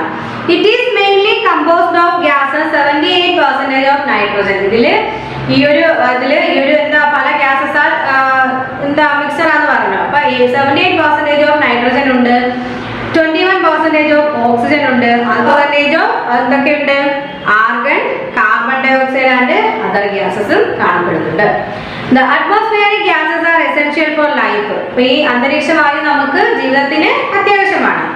Nitrogen is required in various forms to maintain the fertility of soil. This help plants which provide us food to grow. ഇപ്പൊ എന്താണ്, നമ്മുടെ ഈ നൈട്രജൻ നമ്മുടെ മണ്ണിന്റെ ഫലഭൂഷ്ഠതയ്ക്ക് കൂട്ടാൻ കാരണമാകുന്ന ഒരു ഗ്യാസ് ആണ്. അതുപോലെ തന്നെ അത് എന്ത് ചെയ്യുന്നു, ഫുഡ് പ്രൊവൈഡ് ചെയ്യാനായിട്ട് പ്ലാന്റിനെ ഹെൽപ്പ് ചെയ്യുന്നു. വളരാനും ഫുഡ് പ്രൊവൈഡ് ചെയ്യാനായിട്ട് നമ്മുടെ പ്ലാന്റിനെ ഹെൽപ്പ് ചെയ്യുന്നതാണ് nitrogen. Oxygen is used for breathing. Oxygen നമുക്കറിയാലേ, ശ്വസിക്കാൻ ഓക്സിജൻ വേണം. Carbon dioxide help plant to manufacture food in the presence of sunlight. ഇപ്പൊ എന്താണ്, കാർബൺ ഡയോക്സൈഡ് എന്തിനാണ് ആവശ്യം, നമ്മുടെ പ്ലാന്റ്സിന് ഫുഡ് പ്രിപ്പയർ ചെയ്യാൻ, സൂര്യപ്രകാശത്തിന്റെ സാന്നിധ്യത്തിൽ ഫുഡ് പ്രിപ്പയർ ചെയ്യാൻ ഈ കാർബൺ ഡയോക്സൈഡ് എന്ന് പറയുന്ന ഗ്യാസ് അത്യന്താപേക്ഷിതമാണ്. It also help to keep the earth warm. ഭൂമിയുടെ ചൂട് നിലനിർത്താനും ഇത് സഹായിക്കുന്നുണ്ട്. A very small quantity of another gas called ozone is found in the atmosphere. നമുക്കറിയാലേ, സ്മാൾ എമൗണ്ടിൽ ഓസോൺ നമ്മുടെ അന്തരീക്ഷത്തിൽ കാണപ്പെടുന്നുണ്ട്. Ozone protect us from certain harmful rays present present in sunlight. അപ്പൊ സൂര്യപ്രകാശത്തിൽ നിന്ന് വരുന്ന ഹാംഫുൾ ആയിട്ടുള്ള രശ്മികളെ നമ്മളിലേക്ക് എത്താൻ തടയുന്നത് ആരാണ്? ഈ ഓസോൺ ആണ്. അതൊക്കെ നമുക്ക് അറിയാല്ലേ, ഓസോൺ പാളിയെ കുറിച്ചൊക്കെ നമ്മൾ പഠിച്ചിട്ടുണ്ട്. Okay. Apart from these gases, there are many others which are found in even smaller quantities. അപ്പോൾ ഈ ഗ്യാസുകളെ നമ്മളിപ്പോൾ പറഞ്ഞ ഗ്യാസുകളെ കൂടാതെ വേറെയും കുറച്ച് ഗ്യാസസ് എന്താണ് ചെറിയ അളവിൽ കാണപ്പെടുന്നുണ്ട്. But all of them are important. ചെറിയ അളവിലാണെങ്കിൽ ഇവയെല്ലാം തന്നെ എന്താണ് ഇമ്പോർട്ടന്റ് ആയിട്ടുള്ളവയാണ്. നോക്കിക്കേ, water vapour is also present in the atmosphere. അല്ലേ, ജലവാഷ്പം നമ്മുടെ അന്തരീക്ഷത്തിൽ കാണപ്പെടുന്നുണ്ട്. You know that without this there would be no rain or snowfall. അല്ലേ, ജലവാഷ്പം ഇല്ലെങ്കിൽ മഴയും അതുപോലെ തന്നെ മഞ്ഞിലെ എന്താ റെയിൻഫാൾ സ്നോഫാൾ ഒന്നും ഇല്ല. Dust particles in the atmosphere also important because they act as cores around which water vapor condenses. അപ്പോൾ എന്താണ് ഈ ഡസ്റ്റ് പാർട്ടിക്കിൾസ് അതുപോലെ ഇമ്പോർട്ടന്റ് ആയിട്ടുള്ള കാര്യം തന്നെയാണ്. അപ്പൊ ജലനീരാവി ഘനീഭവിക്കുന്ന കാമ്പുകളായി വർത്തിക്കുന്നു. ഇതിനെല്ലാം എന്താണ് ഈ കാര്യങ്ങളൊക്കെ എല്ലാം തന്നെ ഇമ്പോർട്ടന്റ് ഉണ്ട്. ഇനി ലെയേഴ്സ് ഓഫ് ദ അറ്റ്മോസ്ഫിയർ. അറ്റ്മോസ്ഫിയറിലെ പാളികൾ ഏതൊക്കെയാണെന്ന് നോക്കാം. നോക്കിക്കേ, the atmosphere may be divided into 5 layers based on composition and temperature and other properties. അപ്പം ഘടനയുടെയും ടെമ്പറേച്ചറിന്റെയും താപനിലയുടെയും അതുപോലെ തന്നെ വേറെ പ്രോപ്പർട്ടീസിന്റെയൊക്കെ അടിസ്ഥാനത്തിൽ നമ്മൾ അറ്റ്മോസ്ഫിയറിനെ 5 പാളികളായിട്ട് ഡിവൈഡ് ചെയ്തിരിക്കുന്നു. എത്ര പാളികളായിട്ടാണ്? 5 പാളികളായിട്ട് ഡിവൈഡ് ചെയ്തിരിക്കുന്നു. ഏതൊക്കെയാണെന്ന് നോക്കിക്കേ. സ്റ്റാർട്ടിംഗ് ഫ്രം ദ ബോട്ടം, താഴെ ഇങ്ങനെ നമ്മൾ ഫസ്റ്റ് തുടങ്ങാൻ പോകുന്നത്. The layer are called troposphere. ഏറ്റവും താഴെയുള്ള പാളിയെ നമ്മൾ എന്തെന്ന് വിളിക്കുന്നു? ട്രോപ്പോസ്ഫിയർ എന്ന് വിളിക്കുന്നു. എന്ത് വിളിക്കുന്നു? ട്രോപ്പോസ്ഫിയർ. അത് കഴിഞ്ഞിട്ട് അടുത്ത വരുന്നതാണ് സ്ട്രാറ്റോസ്ഫിയർ. അതിന് തൊട്ടുമുകളിൽ മീസോസ്ഫിയർ, അതിന്റെ തൊട്ടുമുകളിൽ തെർമോസ്ഫിയർ, ഏറ്റവും മുകളിൽ എക്സോസ്ഫിയർ. അപ്പൊ ഏതൊക്കെയാണ് നമ്മൾ പറഞ്ഞത്? Troposphere, stratosphere, mesosphere, thermosphere, exosphere. ഇങ്ങനെ 5 ആയിട്ട് നമ്മൾ അറ്റ്മോസ്ഫിയറിനെ ഡിവൈഡ് ചെയ്യുന്ന 5 ലെയറുകളായിട്ട്. These layers vary in thickness. ഈ ഓരോ ലെയറും ഇല്ലേ അവയുടെ തിക്നെസ് അനുസരിച്ച് വ്യത്യാസപ്പെട്ടിരിക്കുകയാണ്. All human activities and all weather changes take place in the troposphere. ട്രോപ്പോസ്ഫിയറിലാണ് എല്ലാ ഹ്യൂമൻ ആക്ടിവിറ്റീസും അതുപോലെ തന്നെ എല്ലാ ക്ലൈമാറ്റിക് ചേഞ്ചും നടക്കുന്നത് എവിടെയാണ്? നമ്മുടെ ട്രോപ്പോസ്ഫിയർ. ഏറ്റവും ബോട്ടം ലെയർ ആയ ട്രോപ്പോസ്ഫിയറിലാണ് എല്ലാ ഹ്യൂമൻ ആക്ടിവിറ്റീസും എല്ലാ ക്ലൈമാറ്റിക് ചേഞ്ചും നടക്കുന്നത്. ഓക്കെ, അടുത്ത നോക്കിക്കേ, അറ്റ്മോസ്ഫിയറിക് കവർ. എന്തായാലും നോക്കിക്കേ, the atmosphere is like a blanket. നമ്മുടെ ഈ അന്തരീക്ഷം ഒരു പുതപ്പ് പോലെ പ്രവർത്തിക്കുന്നു. Carbon dioxide in the air does not let too much heat escape from the earth. അപ്പൊ എന്താണ്? കാർബൺ ഡൈ ഓക്സൈഡ് ഭൂമിയിൽ നിന്ന് വളരെയധികം താപം പുറത്തു പോകാൻ അനുവദിക്കുന്നില്ല. The atmosphere also stop the sun rays from heating up the earth beyond a certain level. അന്തരീക്ഷം എന്ത് ചെയ്യുന്നു? സൂര്യരശ്മികളെ തടയുന്നു അല്ലേ. It regulates the temperature of the earth surface. Had there been no atmosphere, the days would have been very hot and night very cold. This would have made life impossible on the earth. അപ്പോൾ എന്താണ്? അന്തരീക്ഷം ഈ വരുന്ന സൂര്യരശ്മികളെ തടഞ്ഞു നിർത്തുന്നുണ്ട്, ഒരു പരിധി വരെ തടഞ്ഞു നിർത്തുന്നു. അപ്പോൾ ഒരു നിശ്ചിത അളവിന് അപ്പുറം എന്താണ് ഭൂമിയുടെ ഉപരിതലത്തിലെ ചൂടാകുന്നതിൽ നിന്ന് രക്ഷിക്കുന്നത് ആരാണ്? ഈ അന്തരീക്ഷമാണ്. ഇത് എന്ത് ചെയ്യുന്നു? ഭൂമിയുടെ നമ്മുടെ താപനിലയെ നിയന്ത്രിക്കുന്നു. അറ്റ്മോസ്ഫിയർ ഇല്ലേ. അപ്പൊ അറ്റ്മോസ്ഫിയർ ഇല്ലെങ്കിൽ നമ്മുടെ ഭൂമിയില് പകല് മൊത്തവും ഭയങ്കര ചൂടും നൈറ്റിൽ ഭയങ്കര തണുപ്പുമായിരിക്കും. അതുപോലെ തന്നെ നമ്മുടെ ഭൂമിയിലെ എന്താണ് ലൈഫ് പോസിബിൾ ആവത്തില്ലായിരുന്നു. ഇനി അറ്റ്മോസ്ഫിയറിക് പ്രഷർ, അന്തരീക്ഷ മർദ്ദം. നോക്കിക്കേ, എയർ ഹാസ് വെയിറ്റ്. വായുവിന് എന്തുണ്ട്? വെയിറ്റ് ഉണ്ട്, ഭാരമുണ്ട്. Therefore it exerts pressure on the earth surface. അപ്പോൾ എന്ത് ചെയ്യുന്നു? ഭൂമിയുടെ ഉപരിതലത്തിൽ ഇത് സമ്മർദ്ദം ചെലുത്തുന്നു. We do not feel this pressure because it is counterbalanced by the pressure inside our body. അപ്പോൾ ഈ ഒരു സമ്മർദ്ദം, ഭൂമിയിൽ ഇത് ചെലുത്തുന്ന സമ്മർദ്ദം നമുക്ക് അനുഭവപ്പെടത്തില്ല. കാരണം നമ്മുടെ ഉള്ളിൽ തന്നെ എന്തുണ്ട്? പ്രഷർ. നമ്മുടെ ശരീരത്തിനുള്ളിലെ മർദ്ദം അതിനെ സമതുലിതമാക്കുന്നു. The atmospheric pressure vary from place to place and from one season to another. ഈ ഒരു അറ്റ്മോസ്ഫിയറിക് പ്രഷർ എന്താണ്? ഈ ഒരു അന്തരീക്ഷ മർദ്ദം ഓരോ സ്ഥലത്ത് നിന്ന് മറ്റൊരു സ്ഥലത്തിലേക്ക് പോകുന്നതോറും അതുപോലെ ഓരോ സീസണിലും ഇത് വ്യത്യാസപ്പെട്ടിരിക്കുന്നു. It also vary with height ഇല്ലേ, ഉയരത്തിലും ഇത് വ്യത്യാസമാണ്. As air near the earth surface is the densest, the air pressure here is also the highest. The air gets thinner as one goes. അപ്പോൾ എന്ത് ചെയ്യുന്നു? നമ്മുടെ ഈ ഒരു വായുവിന്റെ മർദ്ദം ഉയർന്നു മുകളിലേക്ക് പോകുന്തോറും വായുവിന്റെ കനം കുറഞ്ഞു കുറഞ്ഞു വരുന്നു. അത് തന്നെ താഴോട്ട് വരുന്നതോറും വായുവിന്റെ കനം കൂടി കൂടി വരുന്നു. In the warmer areas of the globe, for example, in the equatorial regions, the air expands and become light. അപ്പോൾ equatorial areas പോലുള്ള warmer regions അല്ലെങ്കിൽ ഏരിയാസിൽ എന്താണ് വായു എക്സ്പാൻഡ് ചെയ്യുകയും അത് പ്രകാശിക്കുകയും ചെയ്യുന്നുണ്ട്. Hence the air pressure decreases. എയറിന്റെ പ്രഷർ എന്ത് ചെയ്യുന്നു? കുറഞ്ഞു വരികയും ചെയ്യുന്നു. On the other hand, the colder areas are regions of high air pressure. അതായത് കോൾഡ് ഏരിയാസിലാണെങ്കിൽ വായുമർദ്ദം കൂടുതലായിരിക്കും. The difference in atmospheric pressure over different areas make the air move. അപ്പോൾ എന്താണ്? അതായത് അന്തരീക്ഷ മർദ്ദത്തിലെ ഈ ഒരു വ്യത്യാസം എന്ത് ചെയ്യുന്നു? വായുവിനെ ചലിപ്പിക്കുന്നു. It move from higher pressure areas to low pressure areas. ഇത് എന്ത് ചെയ്യുന്നു? ഹയർ പ്രഷർ ഏരിയാസിൽ നിന്ന് ലോ പ്രഷർ ഏരിയാസിലോട്ട് ഇതിങ്ങനെ മൂവ് ചെയ്യുന്നു. Moving air is called wind. ഇങ്ങനെ ചലിക്കുന്ന വായുവിനെയാണ് നമ്മൾ കാറ്റ് എന്ന് വിളിക്കുന്നത്. അപ്പൊ moving air is called wind. ചലിക്കുന്ന വായുവിനെ നമ്മൾ എന്തെന്ന് വിളിക്കുന്നു? വിൻഡ് എന്ന് വിളിക്കുന്നു, കാറ്റ് എന്ന് വിളിക്കുന്നു. ഓക്കെ, നെക്സ്റ്റ് നോക്കിക്കേ. Wind causes change in whether. അപ്പൊ ഈ കാറ്റ് കാലാവസ്ഥയുടെ മാറ്റത്തിന് കാരണമാകുന്നു. For example, when cold wind pass over a place, they lower the temperature of that place. അപ്പോൾ തണുത്ത കാറ്റാണ് അവിടുത്തെ ഒരു സ്ഥലത്ത് വീശുന്നതെങ്കിൽ അവിടെ അപ്പോൾ എന്തായിരിക്കും? ടെമ്പറേച്ചർ കുറയും അല്ലേ? ചൂട് കുറഞ്ഞ് തണുപ്പായിട്ട് മാറുന്നു. Moist wind bring rain to place. അപ്പം ഒരു ചൂട് കാറ്റ് ഒരിടത്ത് തണുത്ത സ്ഥലത്ത് ഒരു ചൂട് കാറ്റ് വീശുവാണെങ്കിൽ അവിടെ എന്താണ്? ചൂടായിട്ട് മാറും. അതുപോലെ തന്നെ ഒരു നല്ല ചൂടെടുത്തിരിക്കുന്ന സ്ഥലത്ത് ഒരു തണുത്ത കാറ്റ് വീശുവാണെങ്കിൽ അവിടെ തണുപ്പ് കിട്ടുന്നു. ഇനി അടുത്തൊരു മണ്ഡലമാണ് ബയോസ്ഫിയർ എന്ന് പറയുന്നത്. എന്താണ് biosphere?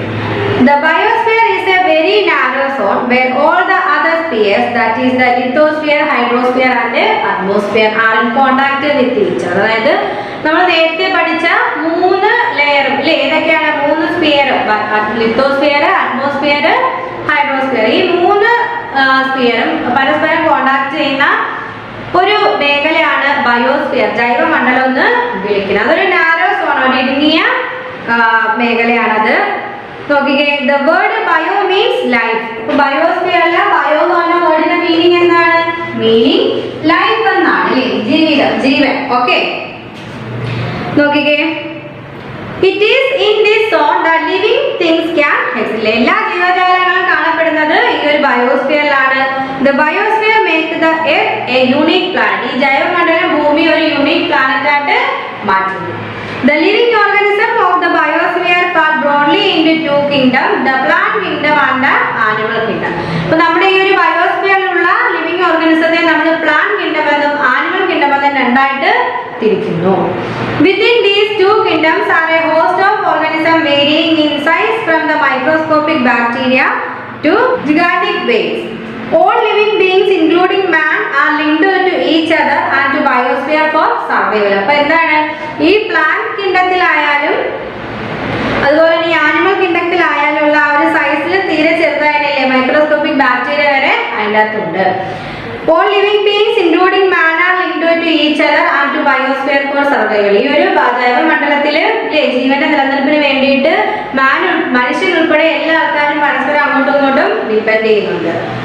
Man and the environment അല്ലേ? മനുഷ്യനും പരിസ്ഥിതിയും. The surroundings within which we live is our environment. അപ്പോൾ നമ്മൾ ജീവിക്കുന്ന അല്ലേ ആ ഒരു നമ്മുടെ ചുറ്റുപാടിനെയാണ് നമ്മൾ എന്ത് ചെയ്യുന്നത്? നമ്മുടെ പരിസ്ഥിതി എന്ന് വിളിക്കുന്നത്. It includes all living things, the land, water and the air. നമ്മുടെ പരിസ്ഥിതി എൻവയോൺമെന്റ് എന്തൊക്കെയുണ്ട്? ലിവിംഗ് തിങ്സ് ഉണ്ട്, എയർ ഉണ്ട്, വാട്ടർ ഉണ്ട് തുടങ്ങിയ എല്ലാ കാര്യങ്ങളും, ലാൻഡ് ഉണ്ട് തുടങ്ങിയ എല്ലാ കാര്യങ്ങളും ഉൾപ്പെടുന്നുണ്ട്. The different components of our environment do not exist independently. അപ്പോൾ നമ്മുടെ എൻവയോൺമെന്റിലുള്ള എല്ലാ കാര്യങ്ങളും എന്താണ്? ഒറ്റക്കെട്ടി നിൽക്കുന്നതല്ല, പരസ്പരം ബന്ധപ്പെട്ടിരിക്കുന്നു. They affect each other and change in one may lead to change in another. അപ്പോൾ എന്താണ്? ഇപ്പോൾ പരസ്പരം അഫക്റ്റ് ചെയ്യുന്നുണ്ട്, ഒന്നിനെ ബാധിക്കുന്നുണ്ട്. ഏതെങ്കിലും ഒന്നിൽ ചേഞ്ച് വന്നാൽ ആ ചേഞ്ച് മറ്റുള്ളവയെ ബാധിക്കുന്നു, ചേഞ്ച് ചെയ്യുന്നു. Generally, nature function is a way to maintain an overall balance. അപ്പോൾ എന്താണ്? നമ്മുടെ ഈ ഒരു ബാലൻസ്, മൊത്തത്തിലുള്ള ഈ ഒരു സന്തുലിതാവസ്ഥ മെയിൻറ്റെയിൻ ചെയ്യുന്നത് പ്രകൃതിയാണ്. For example, some of the water of the hydrosphere may evaporate, thus moving to the atmosphere. The excess of water vapor in the atmosphere then causes the formation of clouds and rains. ഇപ്പം എന്ത് ചെയ്യുന്നു? നമ്മുടെ hydrosphere ഉള്ള water എന്തോ ചെയ്യുന്നു? Some ചെയ്യുന്നുണ്ട്, അത് അറ്റ്മോസ്ഫിയറിലേക്ക് പോകുന്നു. അവിടെ ചെല്ലുമ്പോൾ എക്സസ് ആയിട്ടുള്ള അറ്റ്മോസ്ഫിയർ എന്ത് ചെയ്യുന്നു, വാട്ടർ വേപ്പർ എന്ത് ചെയ്യുന്നു, അത് നമ്മുടെ ഈ ഒരു എന്താണ് ക്ലൗഡായിട്ട് അല്ലെ മേഘങ്ങളായിട്ട് രൂപപ്പെടുകയും മഴ പെയ്യുകയും ചെയ്യുന്നു. അപ്പം thus the atmosphere return the water to the hydrosphere. അപ്പൊ ആ അറ്റ്മോസ്ഫിയറിൽ വെച്ചിട്ടാണ് മേഘങ്ങൾ രൂപം കൊള്ളുന്നതും മഴ ഉണ്ടാകുന്നത്. അപ്പൊ ആ മഴ തിരിച്ച് അറ്റ്മോസ്ഫിയർ തിരിച്ച് ആ ജലത്തെ നമ്മുടെ ഹൈഡ്രോസ്ഫിയറിലേക്ക് വിടുന്നു. However, this tendency of nature to maintain a balance has a limit. ഇപ്പൊ എന്താണ് നമ്മുടെ ഈ ഒരു നേച്ചറിന്റെ ടെൻഡൻസി മെയിൻറ്റെയിൻ ചെയ്യാൻ കുറച്ച് നമുക്ക് പരിധികളുണ്ട്. If the environment is disturbed too much, some permanent and harmful changes may take place. ഇല്ലേ, ഇങ്ങനെ പ്രകൃതിയെ നമ്മളിങ്ങനെ എൻവയോൺമെന്റ് നമ്മുടെ പരിസ്ഥിതിയെ ഇങ്ങനെ നമ്മൾ ഡിസ്റ്റർബ് ചെയ്തുകൊണ്ടിരുന്നാൽ പല പെർമനന്റ് ആയിട്ടുള്ള ഹാർംഫുൾ ആയിട്ടുള്ള ചേഞ്ചസ് നമുക്ക് അനുഭവിക്കേണ്ടി വരും. In recent years the population of the world has been growing very fast. അല്ലേ, നമ്മൾ റീസെന്റ് ഇയർ എടുത്ത് നോക്കുകയാണെങ്കിൽ നമ്മുടെ പോപ്പുലേഷൻ ജനസംഖ്യ കൂടി കൂടി വരുവാണ്. So the demand for food, fuel, cloth, houses etcetera is increasing rapidly. അപ്പോൾ ജനസംഖ്യ കൂടുന്നതിനനുസരിച്ച് ജനങ്ങൾക്ക് വേണ്ടുന്ന ഫുഡ് ആയാലും ഫ്യൂവൽ ആയാലും ക്ലോത്ത് ആയാലും ഹൗസ് ആയാലും എല്ലാത്തിന്റെ ആവശ്യങ്ങൾ കൂടി കൂടി വരുന്നുണ്ട്. To meet these demands, we are using up the earth resources like coal, oil, etc. അപ്പോൾ ഇങ്ങനെ ഈ കൂടി വരുന്ന ആവശ്യങ്ങൾ നിറവേറ്റാൻ വേണ്ടിയിട്ട് നമ്മൾ ഭൂമിയിൽ നിന്നും കൂടുതലായിട്ട് കുറേ കാര്യങ്ങൾ ചൂഷണം ചെയ്തെടുക്കുന്നുണ്ട്. We are also cutting down trees which hold the soil. Soil get washed away to the rivers with the rainwater. Cutting down trees on a large scale also reduces rainfall, causes drought and turn areas into desert. നമ്മൾ ഈ ആവശ്യങ്ങൾക്ക് വേണ്ടി നമ്മൾ വർദ്ധിച്ചു വരുന്ന ആവശ്യങ്ങൾക്ക് വേണ്ടി ഭൂമിയെ പരമാവധി നമ്മൾ ചൂഷണം ചെയ്യുന്നു. അല്ലേ, നമ്മൾ മരങ്ങൾ വെട്ടിമുറിക്കുന്നു, അപ്പൊ അതുവഴി മണ്ണൊലിപ്പ് സംഭവിക്കുന്നു. അതുപോലെ ഇനി ഒഴുകി വരുന്ന മണ്ണില നദികളിൽ ചെന്ന് മൂടി നദികൾ മൂടുന്നു. പിന്നെന്താ, മരങ്ങൾ വെട്ടുന്നത് മൂലം നമുക്ക് കിട്ടുന്ന മഴയുടെ അളവ് കുറയുന്നു, അത് വരൾച്ചയിലേക്ക് നയിക്കുന്നു. പല സ്ഥലങ്ങളും മരുഭൂമിയുടെ പോലെ ആയി മാറുന്നു. Not only are we harming the environment by using up resources, but we are also poisoning it. അപ്പോൾ നമ്മൾ എന്താ ചെയ്യുന്നത്, ഈ നമ്മുടെ പരിസ്ഥിതിയെ നമ്മൾ ചൂഷണം ചെയ്യുക മാത്രമല്ല ചെയ്യുന്നത്, നമ്മൾ മലിനമാക്കുകയും ചെയ്യുന്നുണ്ട്. ഇല്ലേ, the number of factories and automobiles is increasing very fast. അല്ലേ, ഇപ്പൊ നമ്മൾ നോക്കുകയാണെങ്കിൽ ഈ മോഡേൺ ഡേയ്സിൽ കൂടുതൽ ഫാക്ടറീസ് ഒക്കെ വരുന്നുണ്ട്. അതുപോലെ തന്നെ ഓട്ടോമൊബൈൽസ് എല്ലാം കൂടി വരുവാണ്. They emit harmful gases and carbon dioxide in the atmosphere. അപ്പോൾ ഈ ഫാക്ടറിയിൽ നിന്നായാലും നമ്മൾ ഉപയോഗിക്കുന്ന വാഹനങ്ങളിൽ നിന്നൊക്കെ എന്താണ് കാർബൺ ഡൈ ഓക്സൈഡ് കൂടുതൽ അളവിലായിട്ട് നമ്മുടെ അറ്റ്മോസ്ഫിയറിലേക്ക് എത്തുന്നു. Too much carbon dioxide can lead to excessive warming up of the earth. അപ്പോൾ കൂടുതൽ കാർബൺ ഡൈ ഓക്സൈഡ് ഇങ്ങനെ കൂടി വരുവാണെങ്കിൽ അത് ഭൂമിയെ കൂടുതൽ ചൂട് പിടിപ്പിക്കുന്നു.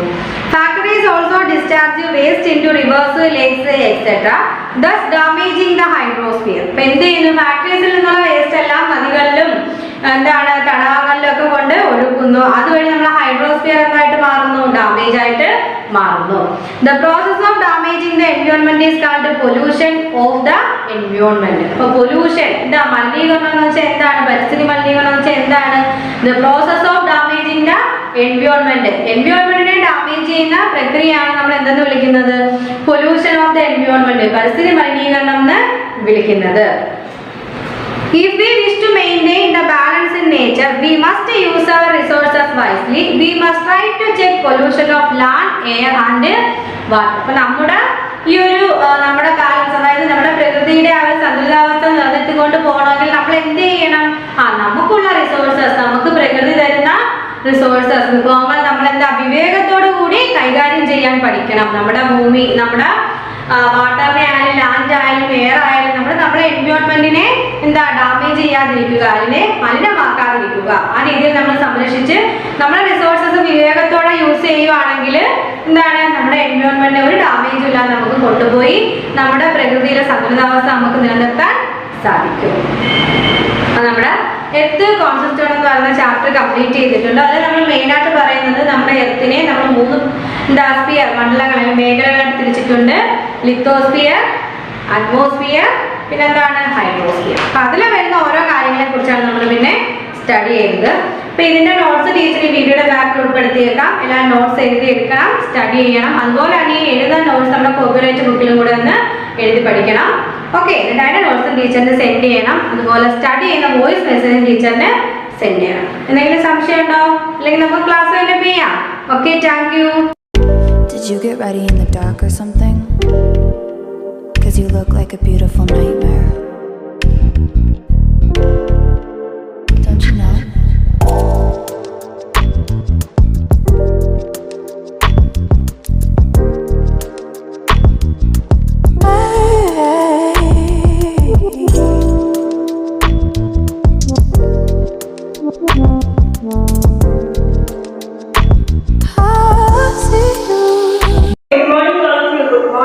എല്ലാവരും ഹാപ്പി ആയിട്ടൊക്കെ ഇരിക്കല്ലേ? നമുക്ക് കുറച്ചു നേരം കമ്പ്യൂട്ടർ പഠിക്കാം. എല്ലാവരും computer text page number 37 discuss പഠിപ്പിക്കാൻ പോകുന്നത് lesson 4 introduction to Microsoft Excel. അതായത് മൈക്രോസോഫ്റ്റ് എക്സലിന്റെ ആമുഖത്തെ കുറിച്ചാണ് ഡിസ്കസ് പഠിപ്പിക്കാൻ പോകുന്നത്. First introduction. Microsoft Excel is a popular spreadsheet-based program that helps users to perform calculation and organize data in an easy and concise manner. Okay, Microsoft Excel is a popular spreadsheet-based program that helps users to perform calculation and organize data in an easy and concise manner. അതായത് Microsoft Excel ഒരു ജനപ്രിയ spreadsheet അധിഷ്ഠിത പ്രോഗ്രാമാണ്. Microsoft Excel എന്ന് വെച്ചാൽ എന്താണ്? ഒരു ജനപ്രിയ സ്പ്രെഡ്ഷീറ്റ് അധിഷ്ഠിത പ്രോഗ്രാമാണ്. അത് കണക്കുകൂട്ടലുകൾ നടത്താനും ഡേറ്റ എളുപ്പത്തിലും ആക്കാനും സാധിക്കുന്നു. Okay. Excel composed of many built-in features which can be used to carry out repetitive and complex calculations that can take hours or even days to complete manually. Microsoft Excel is a popular spreadsheet-based program that helps users to perform calculation and organize the data in an easy and concise manner. Excel comprises of many built-in features which can be used to carry out repetitive and complex calculations that can take hours or even days to complete manually. അതായത് Microsoft Excel ഒരു ജനപ്രിയ spreadsheet അധിഷ്ഠിത പ്രോഗ്രാമാണ്. അത് കണക്കുകൂട്ടലുകൾ നടത്താനും എളുപ്പത്തിലും സംക്ഷിപ്തമായും organise ചെയ്യാനും ഉപയോക്താക്കളെ സഹായിക്കുന്നത്. കണക്കുകൂട്ടൽ നടത്താനും എളുപ്പത്തിൽ ഓർഗനൈസ് ചെയ്യാനും വേണ്ടിയിട്ട് ഉപഭോക്താവിനെ സഹായിക്കുന്നത്. എളുപ്പത്തിൽ കണക്കുകൂട്ടലുകൾ നടത്താനും പെട്ടെന്ന് തന്നെ ഓർഗനൈസ് ചെയ്യാനും ഉപഭോക്താവിനെ എന്ത് ചെയ്യുന്നു? സഹായിക്കുന്നത്. പെട്ടെന്ന് തന്നെ എന്താണ്? കണക്കുകൂട്ടലുകൾ നടത്താനും ഡേറ്റ എളുപ്പത്തിലും സംക്ഷിപ്തമാക്കുന്നതിന് വേണ്ടിയിട്ട് ഓർഗനൈസ് ചെയ്യുന്നതിന് വേണ്ടിയിട്ട് എന്ത് ചെയ്യുന്നു? ഉപഭോക്താവിനെ സഹായിക്കുന്നു. മൈക്രോസോഫ്റ്റ് എക്സൽ ഒരു ജനപ്രിയ സ്പ്രെഡ്ഷീറ്റ് അധിഷ്ഠിത പ്രോഗ്രാമാണ്. അത് കണക്കുകൂട്ടലുകൾ നടത്താനും ഡേറ്റ എളുപ്പത്തിലും സംക്ഷിപ്തമായി ഓർഗനൈസ് ചെയ്യാനും ഉപഭോക്താവിനെ സഹായിക്കുന്നു. Microsoft Excel is a popular spreadsheet-based program that helps users to perform calculation and organize data in an easy and concise manner. Excel comprises of many built-in features which can be used to carry out repetitive and complex calculations that can take hours or even days to complete manually. Okay. Excel comprises of many built-in features which can be used to carry out repetitive and complex calculations that can take hours or even days or complete manually. അതായത് വെച്ച് കഴിഞ്ഞാൽ എക്സലിൽ നിരവധി building ഫീച്ചറുകൾ ഉൾപ്പെടുന്നു. എക്സലിൽ നിരവധി building ഫീച്ചറുകൾ ഉൾപ്പെടുന്നു. അത് ആവർത്തിച്ചുള്ളതും സങ്കീർണമായ കണക്കൂട്ടലുകൾ നടത്താൻ മണിക്കൂറുകളോളം ദിവസങ്ങളോളം പോലും എടുത്തേക്കാം. അതിലെന്താ? നിരവധി ബിൽഡിംഗ് ഫീച്ചറുകൾ ഉൾപ്പെടുന്നു. അതെന്താ? ആവർത്തിച്ചുള്ളതും സങ്കീർണവുമായ കണക്കുകൂട്ടലുകൾ നടത്താൻ ദിവസങ്ങളോ അല്ലെങ്കിൽ മണിക്കൂറുകളോ പോലും എടുത്തേക്കാം. This chapter discusses the Microsoft Excel environment of different parts of the Excel application window. അത് വെച്ച് കഴിഞ്ഞാൽ ഈ അധ്യായം മൈക്രോസോഫ്റ്റ് എക്സലിലെ പരിസ്ഥിതിയിൽ എക്സൽ ആപ്ലിക്കേഷൻ വിൻഡോയും വിവിധ ഭാഗങ്ങളും ചർച്ച ചെയ്യുന്നു. ഇതിനാണെന്ന് വെച്ച് കഴിഞ്ഞാൽ ഈ ചാപ്റ്റർ എന്ന് വെച്ച് കഴിഞ്ഞാൽ മൈക്രോസോഫ്റ്റ് എക്സലിന്റെ പരിസ്ഥിതിയെ കുറിച്ചും എക്സൽ ആപ്ലിക്കേഷന്റെ വിൻഡോയെ കുറിച്ചും വിവിധ ഭാഗങ്ങളെ കുറിച്ചും ഈ ചാപ്റ്ററിൽ ചർച്ച ചെയ്യും. മൈക്രോസോഫ്റ്റ് എക്സലിന്റെ പരിസ്ഥിതിയെ കുറിച്ചും അതുപോലെ തന്നെ എക്സൽ ആപ്ലിക്കേഷന്റെ വിൻഡോയെ കുറിച്ചും വിവിധ ഭാഗങ്ങളെ കുറിച്ചും ഒക്കെ ഈ ചാപ്റ്ററിൽ ചർച്ച ചെയ്യുന്നു. Okay, it also discuss about the creating and saving of a workbook, opening and exit workbook, interesting, deleting, renaming a worksheet and entering data in a worksheet. It also discuss about the creating and saving of a workbook, opening and exiting workbook, interesting, deleting, renaming a worksheet and entering data in a worksheet. അതായത് ഈ work book സൃഷ്ടിക്കുന്നതും സംരക്ഷിക്കുന്നതും നിലവിലുള്ള ഒരു work book തുറക്കുന്നതും ഒരു വർക്ക്ഷീറ്റിന്റെ പേര് ചേർക്കുന്നതും ഇല്ലാതാക്കുന്നതും ഒരു വർക്ക്ഷീറ്റിൽ data നൽകുന്നതും എന്നിവയെ കുറിച്ചും ഇത് ചർച്ച ചെയ്യുന്നു. ഇതിൽ എന്തൊക്കെ ചെയ്യുന്നു?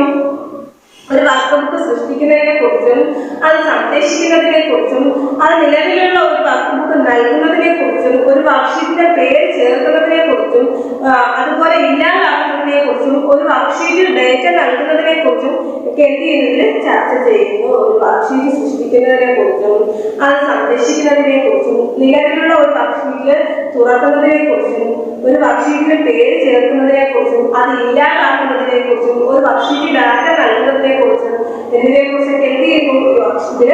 ഈ ചാപ്റ്ററിൽ ചർച്ച ചെയ്യുന്നു. ഓക്കെ, അടുത്ത ഫസ്റ്റ് സ്റ്റാർട്ടിംഗ് മൈക്രോസോഫ്റ്റ് എക്സൽ. എങ്ങനെയാണ് മൈക്രോസോഫ്റ്റ് എക്സൽ ആരംഭിക്കുന്നത്? Starting Microsoft Excel. Okay, before creating or opening a worksheet in Excel, you need to first start Microsoft Excel. To start Microsoft Excel, follow the steps. Before creating or opening a worksheet in Excel, you need to first start Microsoft Excel. To start Microsoft Excel, follow the steps. എക്സലിൽ ഒരു worksheet സൃഷ്ടിക്കുന്നതിനോ തുറക്കുന്നതിനോ മുമ്പ് നിങ്ങൾ ആദ്യം Microsoft Excel ആരംഭിക്കുന്നതിനുണ്ട്. Microsoft Excel ആരംഭിക്കുന്നതിന് ഈ ഘട്ടങ്ങൾ പാലിക്കുക. നമ്മൾ എന്ത് ചെയ്യുക? എക്സലിൽ ഒരു വർക്ക്ഷീറ്റ് സൃഷ്ടിക്കുന്നതിന് വേണ്ടിയിട്ട് തുറക്കുന്നതിന് മുമ്പ് നിങ്ങൾ ആദ്യം മൈക്രോസോഫ്റ്റ് എക്സൽ ആരംഭിക്കേണ്ടതുണ്ട്. മൈക്രോസോഫ്റ്റ് എക്സൽ ആരംഭിക്കുന്നതിന് ഈ ഘട്ടങ്ങൾ പാലിക്കുക. ഏതൊക്കെ ഘട്ടങ്ങളാണെന്ന് നോക്കാം. Click the start button. Click the start button. ആരംഭ ബട്ടൺ എന്ത് ചെയ്യുക? ക്ലിക്ക് ചെയ്യുക. Click the start button. Start button എന്ന് വെച്ച് കഴിഞ്ഞാൽ ആരംഭ ബട്ടൺ ക്ലിക്ക് ചെയ്യുക. Point to all programs, a sub menu appears. Point to all programs, a sub menu appears. എല്ലാ പ്രോഗ്രാമുകളിലും പോയിന്റ് ചെയ്യുന്ന ഒരു ഉപമെനു ദൃശ്യമാകുന്നു. എല്ലാ പ്രോഗ്രാമുകളിലും പോയിന്റ് ചെയ്യുന്ന ഒരു ഉപമെനു എന്ത് ചെയ്യുന്നു? ദൃശ്യമാകുന്നു. നമ്മൾ ആദ്യം ക്ലിക്ക് ദ സ്റ്റാർട്ട് ബട്ടൺ ചെയ്യുമ്പോൾ എല്ലാ പ്രോഗ്രാമുകളിലും പോയിന്റ് ചെയ്യുന്ന ഒരു ഉപമെനു ദൃശ്യമാകുന്നു. Point to all programs a sub menu appears. Okay, point to Microsoft Office and then click Microsoft Office Excel 2007 from the submenu that appears. Point to Microsoft Office and then click Microsoft Excel 2007 from the submenu that appears. അതായത് Microsoft ഓഫീസിലേക്ക് point ചെയ്യുന്നു. തുടർന്ന് ദൃശ്യമാവുന്ന ഉപമെനുവിൽ നിന്നും Microsoft Excel 2007 click ചെയ്യുന്നു. Microsoft office Excel window ദൃശ്യമാകുന്നു. Microsoft ഓഫീസിലേക്ക് point ചെയ്യുന്നു. തുടർന്ന് ദൃശ്യമാകുന്ന ഉപമെനുവിൽ നിന്ന് മൈക്രോസോഫ്റ്റ് എക്സൽ 2007 ക്ലിക്ക് ചെയ്യുന്നു. മൈക്രോസോഫ്റ്റ് ഓഫീസിലേക്ക് പോയിന്റ് ചെയ്യുന്നു. തുടർന്ന് ദൃശ്യമാകുന്ന ഓപ്ഷനിൽ നിന്ന് എന്ത് ചെയ്തു? മൈക്രോസോഫ്റ്റ് എക്സൽ 2007 ക്ലിക്ക് ചെയ്യുന്നു. The Microsoft Excel window appears. Microsoft Office Excel window എന്ത് ചെയ്യുന്നു? ദൃശ്യമാകുന്നു. അപ്പോഴത്തേക്ക് മൈക്രോസോഫ്റ്റ് ഓഫീസ് എക്സൽ വിൻഡോ എന്ത് ചെയ്യുന്നു? ദൃശ്യമാകുന്നു. നോക്കിക്കേ, click the start button. Point to all programs a sub menu appears. Point to Microsoft Office and click Microsoft Office Excel 2007 from the sub menu that appears. The Microsoft Excel window appears. Okay. നമ്മൾ അടുത്തത് പഠിക്കുന്നത് Microsoft Excel വിൻഡോയെ കുറിച്ചാണ്. The Microsoft Excel window has different parts. Microsoft Excel വിൻഡോസിന് എന്താ different parts ഉണ്ട്, വ്യത്യസ്ത ഭാഗങ്ങളാണുള്ളത്. സച്ച് എ ടൈറ്റിൽ ബാർ, എന്താ ടൈറ്റിൽ ബാർ ഉണ്ട്, മെനു ബാർ ഉണ്ട്, ടൂൾ ബാർ ഉണ്ട്, task pane and task pane ഉണ്ട്, ടാസ്ക് ബാർ മുതലായവയുണ്ട്. എന്തൊക്കെയാണ്? Microsoft Excel window has different parts. അതായത് മൈക്രോസോഫ്റ്റ് എക്സൽ വിൻഡോയിൽ പലതരത്തിലുള്ള വ്യത്യസ്തമായ ഭാഗങ്ങളുണ്ട്. അത് ഏതൊക്കെയാണ്? സച്ച് ആസ് ടൈറ്റിൽ ബാർ ഉണ്ട്, ടൂൾ ബാർ ഉണ്ട്, task pane and task bar മുതലായവ ആണ് നമ്മുടെ മൈക്രോസോഫ്റ്റ് എക്സൽ വിൻഡോസിലെ different parts. which are standard elements and common to most Windows application, the parts of the Excel window. Okay, which are standard element and common to most Windows application. ഇതെന്ന് വെച്ച് കഴിഞ്ഞാൽ ഇത് സാധാരണ ഘട്ടങ്ങളും മിക്ക Windows ആപ്ലിക്കേഷനുകളും പൊതുവായതുമാണ്. ഇത് സാധാരണ ഘട്ടങ്ങളും മിക്ക വിൻഡോസ് ആപ്ലിക്കേഷനും പൊതുവായതാണ്. ഇത് സാധാരണയുമാണ്, അതുപോലെ തന്നെ മിക്ക Windows ആപ്ലിക്കേഷനിലും പൊതുവായതാണ്. The parts of the Excel window that are specific to Microsoft Excel are worksheet and workbook, cells, range, name box and formula bar, sheet tab and tab scrolling bar and status bar. Okay, അതായത് worksheet, work book, സെല്ലുകൾ, range, name box, formula bar, sheet tab, tab scoring bar, status bar എന്നിവയാണ് Microsoft Excel വിൻഡോയുടെ പ്രത്യേകതകൾ. എന്തൊക്കെയാണ് Microsoft വിൻഡോയുടെ പ്രത്യേകതകൾ? ഏതൊക്കെയാണ് നോക്കിക്കേ. ഏതൊക്കെയാണ് Microsoft വിൻഡോയുടെ പ്രത്യേകതകൾ? ഏതൊക്കെയാണ്? The parts of the Excel windows that are specific to Microsoft Excel are worksheet and workbook, cells, range, name box and formula bar, sheet tab and tab scrolling bar and status bar. ഇവയൊക്കെയാണ് Microsoft Excel വിൻഡോയുടെ പ്രത്യേകതകൾ. Microsoft Excel വിൻഡോയുടെ പ്രത്യേകതകളാണ് worksheet, work book, cells, range, name box and formula bar, sheet tab and tab scrolling bar and status bar. ഇവയൊക്കെ എന്താ Microsoft Excel വിൻഡോയുടെ പ്രത്യേകതകളാണ്. The Microsoft Excel window consists of 10,48,576 rows and 16,384 columns.